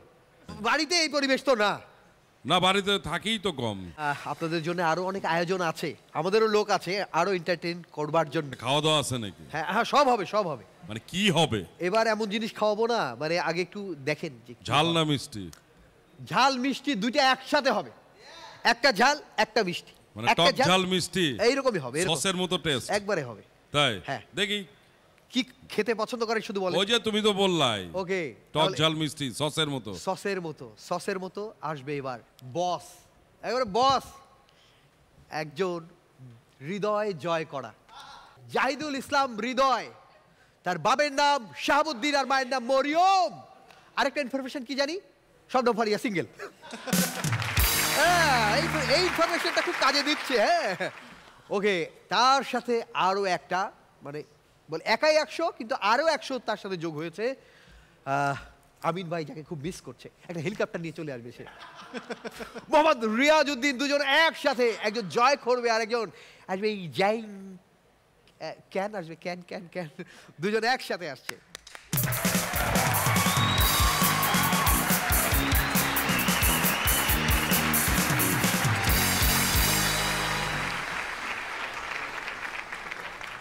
Welcome welcome welcome welcome to the set of sense of tumour. আপনাদের সবাইকে স্বাগত জানাচ্ছি বাংলাদেশের একমাত্র আজাইরা controversial talk show sense of টিউমারে। আপনাদের সাথে আছি আমি, আপনাদের সবার অপ্রিয় শাহরিয়ান নিজাম। এনজয়।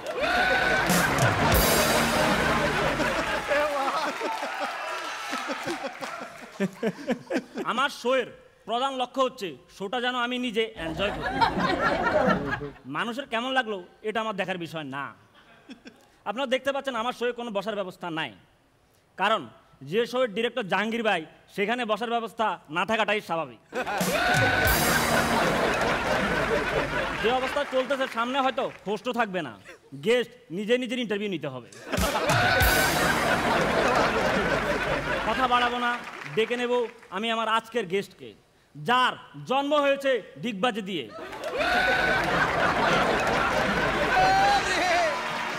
যিনি বুড়িগঙ্গার কাদা পানিতে মরা মাছের সাথে শুয়ে থাকেন, বাংলার দাবাং, গুলিস্তানের Salman Khan, the man, the myth, the legend, one and only Joyad Khan. Joyad Khan, Joyad Khan, Joyad Khan কি, জোয়াদ খান কি শুনতে পাচ্ছেন? হ্যাঁ শুনতে পাচ্ছি। আসেন আসেন। আরে ভাই আপনি বললেন না মিউজিক ছাড়বেন, মিউজিক ছাড়েন। ও সরি, মিউজিক।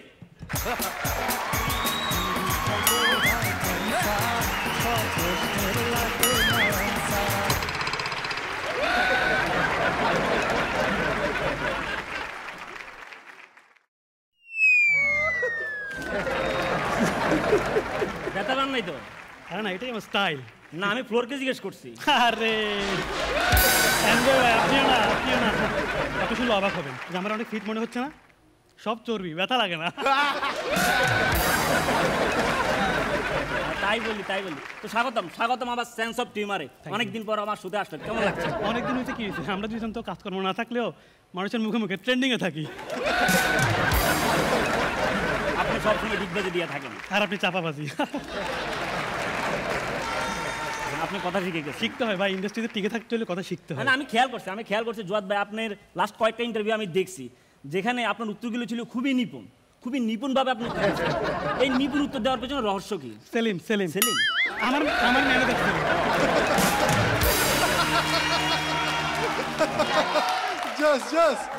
আমার ম্যানেজার সেলিমের কাছে একটা বই আছে, কিভাবে সুন্দর করে কথা বলতে হয়। Next question. না না, হচ্ছে আমরা সরাসরি প্রশ্ন উত্তর পর্ব চলে যাব। আজকের অনুষ্ঠান আমি বলে রাখি, আপনাকে আমি কোনো ব্যক্তিগত প্রশ্ন করব না, একদম কাজের প্রশ্ন করব, কোনো ব্যক্তিগত প্রশ্ন করব না। আমার প্রথম প্রশ্ন হচ্ছে, আপনি বিয়ে করছেন না কেন? এনজয় ভাই, আপনি পাগল হয়েছেন? আমি কয়টা মেয়ের মনে কষ্ট দিব? আমার জন্য মেয়েরা ব্রেকআপ করে ফেলতেছে। চাপাবাজি করেন না ভাই। প্রশ্ন করছেন, অ্যান্সারটা নেন। আমার জন্য মেয়েরা ব্রেকআপ করে ফেলতেছে। এক মেয়ে তো আমার জন্য ডিভোর্স করে ফেলছে। সত্যি কথা। উত্তর আর এক মেয়ে আমার জন্য ডিভোর্স করে ফেলছে। কেন? ওই মেয়ের হাজবেন্ড বলতেছে ওই মেয়ে নাকি সারাক্ষণ আমার ভিডিও দেখে। কি ভিডিও? আপনার কি ভিডিও দেখে? আমার কাজের ভিডিও। কি কাজ? কি কাজের ভিডিও দেখে? আমি কত কাজই তো করি, আমার কাজের ভিডিও দেখে। কি কাজের ভিডিও দেখছে? ওই যে ডিগবাজি। তাড়াতাড়ি। হ্যাঁ বাইরে। আচ্ছা আচ্ছা, তো আপনার কোনো পছন্দ নাই? আপনাকে তো আমি ব্রেকআপের কথা বললাম, ডিভোর্সের কথা বললাম। আমি তো শুনছি শান্তিনগরের এক মেয়ে আমার ছবি বুকে নিয়ে ঘুমায়। ও ঠিক আছে, ঠিক আছে। আচ্ছা আচ্ছা, তো জীবন তো এখন অনেক বাকি, আপনার বাকি জীবন কিভাবে কাটাবেন যদি বিয়ে না করেন? আপনি চিন্তা ভাবনা কি, থিঙ্কিং কি?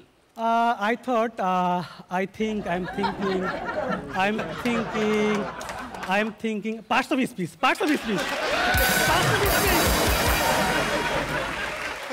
Next question. তাড়াতাড়ি, বাইরে আমার গাড়ি দাঁড়ায় আছে। আচ্ছা আচ্ছা, আমি শুনছি আপনার নাকি সিক্স প্যাক আছে, আসলে আছে না চাপাবাজি? আপনি শুনছেন? হ্যাঁ। এনজয় বলতেছে আমার সিক্স প্যাক শুনছে। আমি আমার কত মুভিতে আমার সিক্স প্যাক দেখাইছি। তো ওটা হয়তো এডিট করা যায়।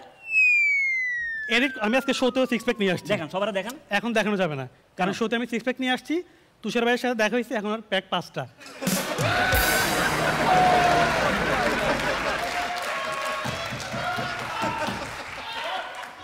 নেক্সট আমার বাইরে মার্সিডিজ বেঞ্জের গাড়ি দাঁড়ায়। ঠিক আছে, ঠিক আছে। আচ্ছা, আমার পরবর্তী প্রশ্ন হচ্ছে, আমি আপনাকে দুটা কাজের প্রশ্ন করে ফেলছি। এবার ব্যক্তিগত প্রশ্ন করতে চাই, আপনার সমস্যা না হইলে করেন। বাকি কি রাখছেন আর করেন। আচ্ছা, আপনার হাতে এখন কি কাজ করতেছেন? আমার এখন শিডিউল তো অনেক বিধি শিডিউল। আমি গত সপ্তাহে 3টা ইন্টারভিউ দিলাম, এই সপ্তাহে একটা দিচ্ছি, আরো 2টা আছে। আমি নিয়মিত জিমে যাচ্ছি, ফেসবুকে ছবি আপলোড করতেছি, রিলস দিচ্ছি, ফেসবুকে জিমের ছবি আপলোড করতেছি। অনেক কাজ, অনেক। এগুলো কাজ? এগুলো কি কাজই তো। সিনেমা করতেছেন না? আপনাকে এতক্ষণ এই কাজের কথা বললাম, এগুলোর বাইরে সিনেমা করার টাইম কই?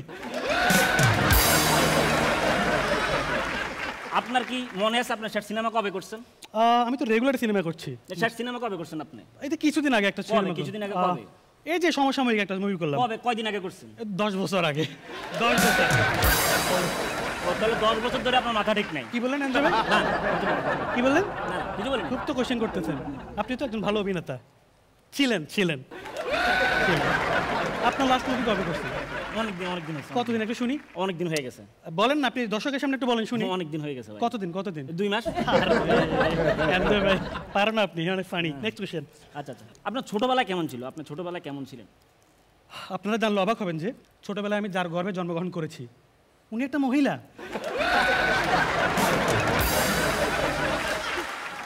আরো অবাক হবেন। ওই মহিলাই আমার বাপের ওয়াইফ। টায়ার হয়ে না শুনেন, আরো আছে। আশ্চর্যের বিষয় হলো আমি ওনার মা ডাকতেছি। অবাক আমার বাকরুদ্ধ হয়ে যাইতেছে। তারপর সিনেমায় কিভাবে আসলেন? সিনেমায় কেমনে আসলেন? দেখেন, আমি আমার মাকে অনেক ভালোবাসি, অনেক ভালোবাসি। আমার মা আমাকে ছোটবেলা থেকে অনেক কষ্ট করে বড় করছে। মায়ের ভালোবাসায় আমি সিনেমাতে আসলাম, কারণ এটা হলো সিনে মা। আচ্ছা, আর কিছু আছে? আমরা দেখতেছি আপনি খুবই স্টাইলিশ চলাফেরা করেন, অনেক স্টাইলিশ। Rolex, Puma, Nike.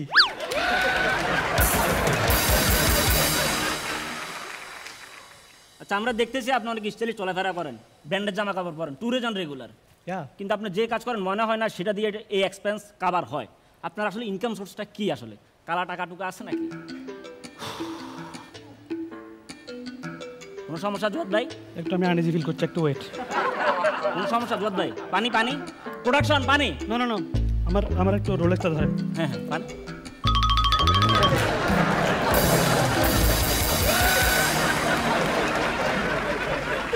কি জানি বলতেছিলেন? ঠিক আছে না এখন? একদম রিল্যাক্স। কি জানি বলতেছিলাম আপনার ইনকাম সোর্স কি? আমার ভাইয়ের বিজনেস আছে। আপনার ইনকাম সোর্স কি? আমার ভাইয়ের বিজনেস আছে। আপনার ইনকাম সোর্স কি? আমার ভাইয়ের আরো বিজনেস আছে। টাইম নাই, টাইম নাই। আপনার হাতে এটা কি হয়েছে? হাতে এটা কেটে গেছে। কে কাটছে?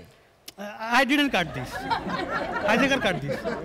Mohammadpur, hijacker push me wall. Push me wall. At night, hijacker cut this. I didn't cut this. আল্লাহ দোয়া লাগাবে, একটু বাংলায় বলেন। আপনি কি বলছেন? আমি মোহাম্মদপুর ছাড়া কিচ্ছু বুঝি নাই।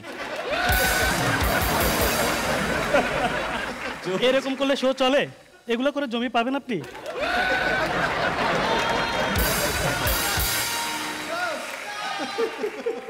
Next question. ঘড়িটা তো অনেক সুন্দর। Rolex, Rolex. কত টাকা নিছে? প্রাইস কত? I didn't bought this. I didn't buy this. They sponsor me. They sponsor me. আরে না। আর ব্লেজার এটাও তো অনেক সুন্দর। এটা কই থেকে নিছে? এটা রয়্যাল মালবোরো। রয়্যাল মালবোরো এটা। প্রাইস কত? প্রাইস কত এটার? এই ধরনের স্টুপিড কোশ্চেন এনজয়ের মুখে মানায়। স্টুপিড কোশ্চেন একটা, প্রফেশনালিজম নাই। এটা গিফট, আমি দাম বলবো কেন? আপনি খুঁজে দেখেন, এটা $750। আচ্ছা, আমি খেয়াল করছি গত 6 মাস ধরে আপনাকে আমি দেখতেছি না কোথাও। আপনার মনে হয় দেশও নাই, অনেকদিন পরে দেখছি। 6 মাস আপনি কই ছিলেন? 6 মাস ধরে আপনাকে দেখতেছি না। জোয়াদ ভাই,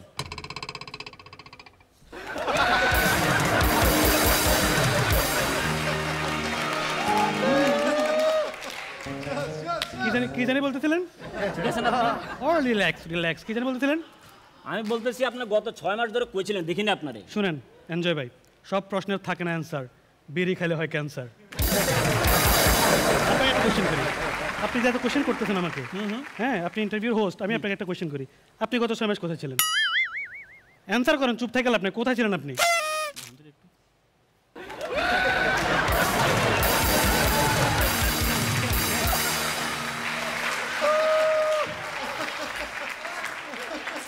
আপনি কোথায় ছিলেন 6 মাস? 6 মাস শুনেন, হইতে পারেন আপনি স্টাইলিশ, হইতে পারেন আপনি ড্যান্সার, এটা আমার শো, আমি কোশ্চেন করবো, আপনি দিবেন শুধু অ্যান্সার। আরে okay okay, please next question, next question.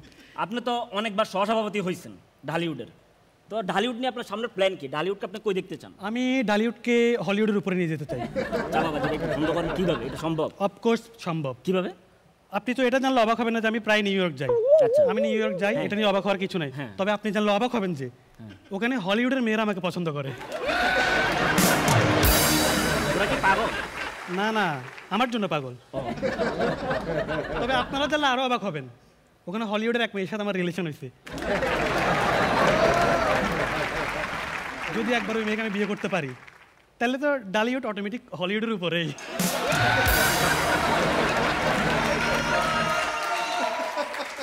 Next question, আমার ড্রাইভার দাঁড়ায় আছে। অনুষ্ঠান আমরা একদম শেষ করব, তবে জোয়াদ ভাই যাওয়ার আগে আমি বলবো আমার দর্শকের উদ্দেশ্যে 2টা ডিগবাজি দিয়ে দেন। স্টুপিড আমি সার্কাস, আমি ক্লাউন। What is this? একটু আগে তো দিলেন ভাই, একটু আগে। ওটা স্পেশাল ছিল, মানে আমি খালি ডিগবাজি দিবে এখানে। এই শো করবো না। জাহাঙ্গীর কই? জাহাঙ্গীর। আরে ভাই শো করবো না। জাহাঙ্গীর। মোস্তফা কই? মোস্তফা লাগবে না, শো করবো না। এ সাদিক এটা খোলো সাদিক আমি আর শো করবো না প্লিজ স্টুপিড শো আমি করবো না 500 টাকা দিন। আরে আপনারা অদ্ভুত কোশ্চেন করার সরি বলা আরে কেউ দুঃখে টানে কেউ সুখে টানে কেউ বুঝা টানে কেউ না বুঝা টানে আরে বিড়ি খাইলে হয় ক্যান্সার সব প্রশ্নের লাগে না অ্যান্সার বিড়ি খাইলে হয় ক্যান্সার সব প্রশ্নের লাগে না অ্যান্সার বিড়ি খাইলে হয় ক্যান্সার সব প্রশ্নের লাগে না অ্যান্সার বিড়ি খাইলে হয় ক্যান্সার সব প্রশ্নের লাগে না অ্যান্সার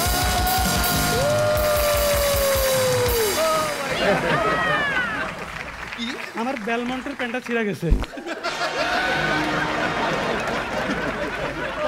তবে ভিতরে আন্ডারও টারমানিস শেষ করছে আমাদের শো, শেষ করছে আমাদের আজকের মতো চলে যাচ্ছে সেন্স অফ টিউমার থেকে। দেখতে থাকুন, না দেখলে সমস্যা নাই। বিদায়, আল্লাহ হাফেজ।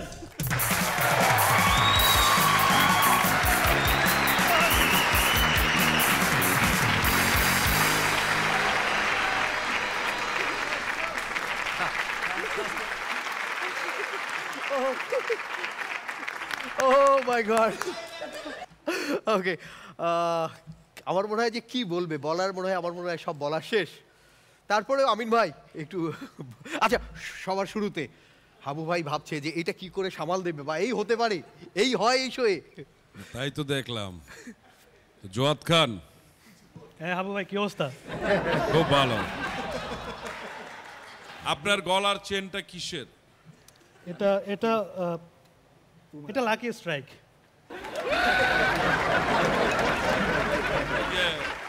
আমিন ভাই বলতেছিল কি প্লাটিনাম নাকি ওইটা নাকি? ওটা স্পেলিংটা আমি জানি না। আপনি একটু হিন্দিতে বলেন। ওকে এটা কি অ্যানসার? জোয়াদ খান তো একদম জেনুইন জোয়াদ খান, যে চুলের কাটিং, মাথা নষ্ট। সুপার ভাই, আর কিছু বলার নাই, অনেক ভালো হয়েছে, অনেক ভালো। ওকে আমিন খান ভাই কিছু একটা বলেন, পারফরমেন্স কেমন ছিল এটা বলেন ভাই।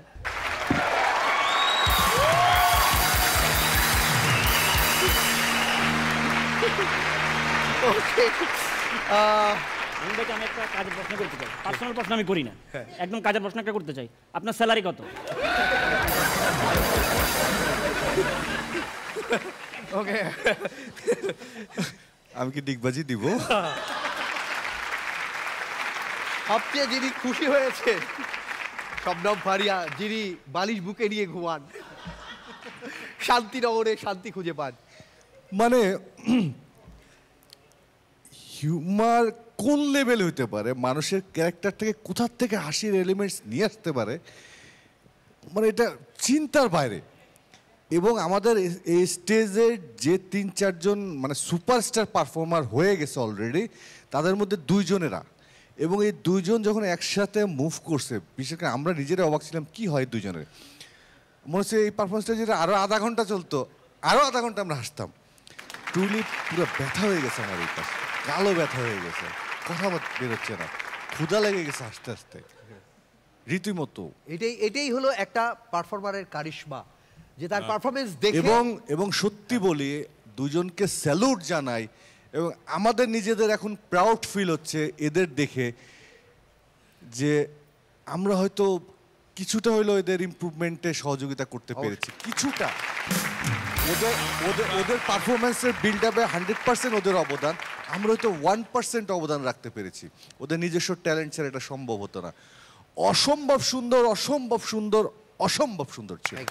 রনি, আমি একটু বলতে চাই, তুমি বলছিলা যে অনেক আয়োজন আছে, আয়োজনের এটা কি ফার্স্ট একটা? এটা কি এই যে আয়োজনে এটা কি আরো আছে না? আরো আছে, আরো আছে। যাক, খিদা কিন্তু লেগে গেছে। হ্যাঁ, হবে। ঠিক আছে, খাবো কিন্তু, কারণ আমিন ভাই নাকি অনেক খিদা লেগে গেছে হাসতে হাসতে। ওকে, একটা জোরে হাততালি হোক। এই যে আমিন ভাই বললো না যে হাসতে হাসতে পেট ব্যথা হয়েছে, গাল ব্যথা হয়েছে, এটাই হচ্ছে একজন পারফর্মারের কারিশমা। আমি স্যালুট জানাতে চাই যে যার পারফরমেন্স দেখে অন্যদের ইয়ে হয়ে গেছে, ব্যথা হয়ে গেছে, অথচ নিজে ডিগবাজি দিয়েছে, তার কিচ্ছু হয়নি। এটাই হলো তার কারিশমা। ওকে, শবনম ফারিয়া বালিশ বুকে নিয়ে যিনি ঘুমান, শান্তিনগরের মেয়ে। হ্যাঁ, আমি আসলে শান্তিনগরের সেই মেয়ে। পরে একটা হাগ হ্যাঁ। হয়, সেটাই আমি আপনারা শুনে অবাক হবেন যে আমি চাচ্ছিলাম যে আমি হার্ট দিব না, কিন্তু আসলে আমি না দিয়ে পারছি না। তো হার্ট দিয়ে দিই আগে।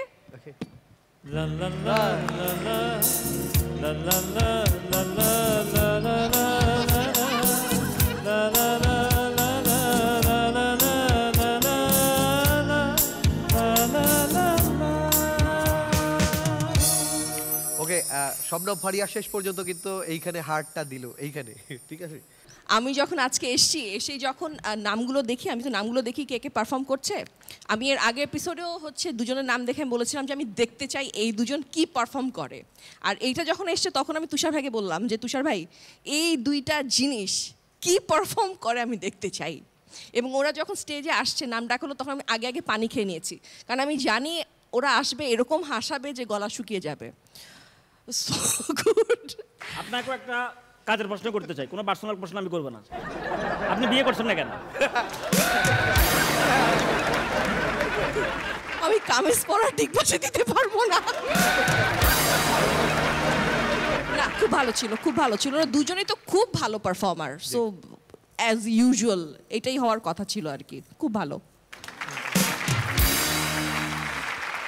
জঘন্য মানুষ তোমরা দুজন, এইভাবে কেউ কাউকে হাসায়।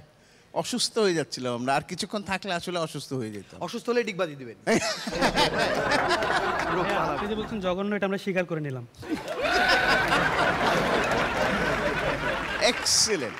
আর তোমাদের আজকে যে পারফরমেন্স, আসলে অপেক্ষা করছিলাম যে কি ফাটাও তোমরা, এবং যেটা হয়েছে সেটা হচ্ছে যে তোমাদের প্রশংসার জন্য নতুন শব্দের প্রয়োজন। অসাধারণ ছিল, খুব ভালো ছিল। তুষার ভাই, আপনি জানেন আমি কোনো পার্সোনাল প্রশ্ন করি না। আপনি কোন ব্র্যান্ডের খান? Mineral water. ওকে, একটা জোরে হাততালি। অনেক অনেক ধন্যবাদ, অনেক অনেক ধন্যবাদ। Thank you, thank you.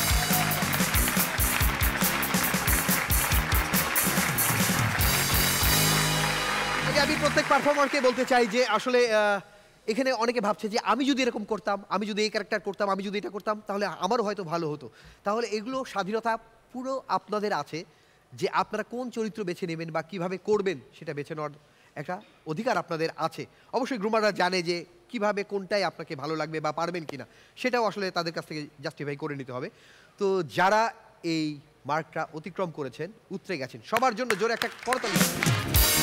দর্শক, এখানেই শেষ না, আরও আয়োজন আছে। আমার মনে হয় যে দর্শক বলছে না আজকে তো হাসির, আমরা যতবার হাসতে চেয়েছিলাম সেটা ফিল আপ হয়ে গেছে। না, আরও আয়োজন আছে আপনাদের জন্য। এবার আমাদের একবারে শেষ পারফর্মারকে ডাকবো, যে দুর্দান্ত, আজকেও আশা করি সে আমাদের হতাশ করবে না। আসছে মিরপুর ঢাকা থেকে ফাইজা হাসিন শৈলী, যার নাম।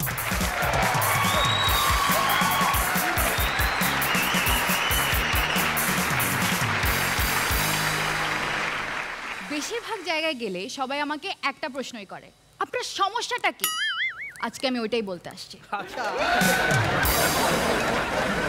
আমাদের মেয়েদের মেকআপ করা নিয়ে সবার অনেক সমস্যা। যেদিন আমি বাসা থেকে মেকআপ করে বের হই, ওই দিন বলে ফেক বিউটি, প্লাস্টিক। আর যেদিন আমি মেকআপ ছাড়া বের হই, ওই দিন বলে মন খারাপ, অসুস্থ। আমরা মেয়েরা যখন সিএনজিতে উঠি, তখন সিএনজিওয়ালা এরকম লুকিং গ্লাস চেঞ্জ করে বারবার পিছনে তাকায়। তো একদিন আমি মামাকে বলেই ফেললাম, আপনার ফোন আছে? বলে হ্যাঁ। সে ফোনটা দেন। পরে নিয়ে আমি সেলফি তুলে মামাকে দিলাম, দিয়ে বললাম এখন রাস্তায় মনোযোগ দেন, বাসায় যে আমাকে মন ভইরা দেখেন। আমাদের মেয়েদের প্রেম করা নিয়ে আমাদের মাদেরও অনেক সমস্যা। আমার মায়ের কথাই বলি, আমার বয়স যখন 13 বছর ছিল, তখন আমার মা আমাকে বলতো তুই এই ছেলের সাথে কথা বইলা দেখ। আর আমার বয়স 23 বছর হওয়ার পর আমার মা একই কথা বলে, শুধু টোনটা ডিফারেন্ট, তুই এই ছেলের সাথে কথা বইলাই দেখ। সুন্দরী মেয়েরা যখন ফেসবুকে স্ট্যাটাস দেয় আমার প্রচণ্ড জ্বর, প্রচণ্ড মাথা ব্যথা, সঙ্গে সঙ্গে ছেলেরা কমেন্ট করা শুরু করবে, প্যারাসিটামল খাও, আরেকজন বলবে জলপট্টি দাও, একজন তো বলবে তোর বাসার ঠিকানা দাও, আমি মেডিসিন নিয়ে আসতেছি। কিন্তু এই স্ট্যাটাসটা যদি কোনো ছেলে দিত তাহলে কমেন্টগুলো এরকম আসতো, মাথাটা বাইরাইয়া ফাড়াইয়া ফেল, গ্রিলের সাথে বাইন্দা রাখ, তুই আমার মাইয়াগো মতো করস কেন? আমার দাদাও সেম রোগেই মারা গিয়েছিল।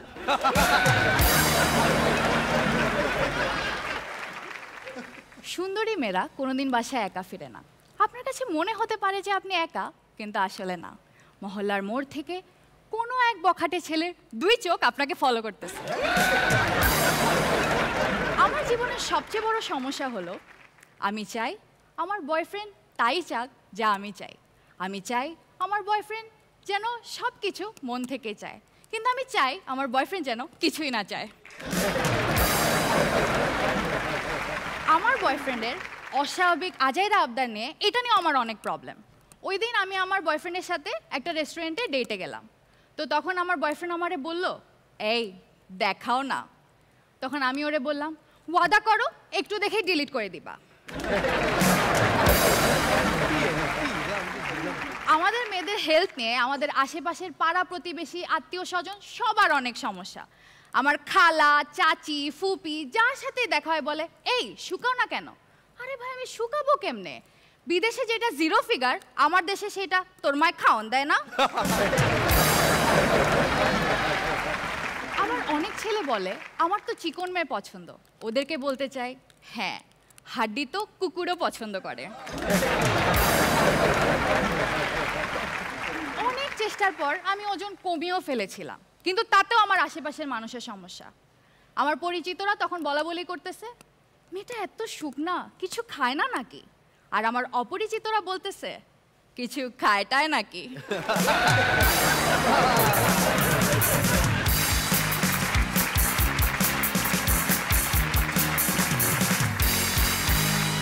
কে বলবে? ইয়েস, শৈলী। মানে শৈলী হচ্ছে একটা টোটাল কমপ্লিট প্যাকেজ একটা পারফর্মার। মানে ওর মধ্যে আমার কাছে কেন জানি মনে হয় শৈলী ফিউচারে এই ইন্ডাস্ট্রিতে হোক, পারফর্মিং ইন্ডাস্ট্রিতে হোক, কোথাও না কোথাও ও একটা সুন্দর অবস্থান তৈরি করতে পারবে। সেই ক্যাপেবিলিটি, সেই স্ট্রেংথ সব কিছু ওর মধ্যে আছে। ও শুধু স্ট্যান্ড আপ কমেডিয়ানই না, একজন ভালো অ্যাক্ট্রেস হতে পারবে, ভালো উপস্থাপক হতে পারবে, মানে সব গুণই ওর মধ্যে আছে। হ্যাঁ, এটা একটা গড গিফটেড আমার কাছে মনে হয়। সবাই এটা প্র্যাকটিস করে অর্জন করে, তোমার মধ্যে অটো এটা আছে। এবং পারফরমেন্স অ্যাজ ইউজুয়াল আগেও যা করেছো সেটাই হয়েছে। Best of luck. আসলে ভালো ছিল, কিন্তু তুমি তো অনেক ভালো পারফর্মার, তোমার কাছ থেকে তো এক্সপেকটেশন অনেক বেশি। সো আমি নেক্সট এপিসোডে তুমি যখন আসবে, আমি চাই আমি যেরকম শৈলী আসলে এক্সাইটেড থাকি যে শৈলী কি পারফর্ম করবে, সেরকম পারফরমেন্স হয়। তুমি অনেক শার্প একটা মেয়ে, পারফরমেন্সও আজকে খুব ভালো ছিল। ভালো করতে হবে, নিঃসন্দেহে ভালো ছিল, এবং আসলে আরও ভালো হবে সে আশা করি। আমি যখন শুনলাম যে তুমি নাকি মিরপুরের, আমিও মিরপুরের, আমি আমিন ভাইকেও জিজ্ঞেস করলাম, বললো যে আমাদের মিরপুরের। তবে আমি চাই আমাদের ওই কথাটা যেন থাকে যে নাচে গানে ভরপুর মিরপুর, তুমি আনন্দ ফুর্তিতে ভরপুর করে দিবা এই হাসো সিজন 7টাকে।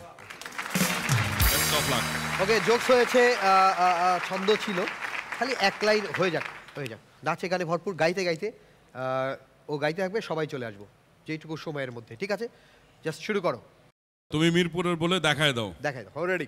নিঃস্ব করেছো আমার চিনিঠুর ছলনা, তুমি হিনা হৃদয় আমার একাকী অসহায়, হারানোর বেদনা ছুটে চলেছি সারাক্ষণ, কেন তুমি মিছে মায়ায় বেঁধেছিলে আমায় তখন, ফিরিয়ে দাও হারানো দিনগুলি, ফিরিয়ে না। ওকে, আমরা একদিন সময় করে আমরা ভরপুর গান শুনবো, কিন্তু আজকে এপিসোডের একবারে শেষ মুহূর্তে চলে এসেছি। ফলাফল জানবার পালা। এ যা মানে আমি প্রায় লাস্ট 4টা সিজন কন্টিনিউ করছি, এরকম এপিসোড আমি পাইনি। এই লাস্ট 4টা সিজনের মধ্যে আমার কাছে বেস্ট এপিসোড মনে হয়েছে আজকের এইটা। আমাদের যিনি আজকে গেস্ট এসছেন অসম্ভব এনজয় করেছেন। তা আমি চাই আজকে আমাদের গেস্টের যেটা ভালো লেগেছে এবং আমাদেরও সবাই একমত হয়েছি, তাকেই আজকে বেস্ট পারফর্মার হিসেবে আমরা ডিক্লেয়ার করব। ডিক্লেয়ারটা করবার জন্য আমি চাষি ভাইকে অনুরোধ জানাচ্ছি। প্লিজ চাষি ভাই। এমন বড় একটা দায়িত্ব দিয়ে দিল, আমি কি বলবো এখানে। সবাই তো খুব ভালো করছে, সবাই। তো আমার মনে হয় যে সিনিয়রও যেহেতু আছে, এখন দায়িত্ব যেহেতু দিয়েই দিছে, মানে কি মানে বলতেই হবে এখনই। হ্যাঁ এখনই বলবেন। হ্যাঁ সময় আছে। মেন্টররা কি বলে? আমার কাছে যেটা ভাল লাগছে, মানে আমার পছন্দের, অনেক স্পন্টেনিয়াস ছিল এবং তাদের অ্যাক্টিংও ভালো ছিল। সবাই এখানে ভালো করছে, তো আমি বারে বারে বলতেছি। Okay, tumour team, tumour team big বাড়ি দিয়ে যেতে হবে। জোয়াদ খান, এটা জোয়াদ খানের। আমার মনে হইতেছে আমি একটা ডিগবাজি দেই, কিন্তু আমার এত বড় শরীর নিয়ে আসলে আমি পারবো না। আজকের জন্য আমাকে একটু ক্ষমা করেন, আমি একটু শুকাই, তারপর আমি এরকম ডিগবাজি দিব জোয়াদ খানের 6 প্যাকের মতো। আর এই এনজয় আছে যে এনজয়ের মতো আমি আরো একটু এনজয় করতে চাই।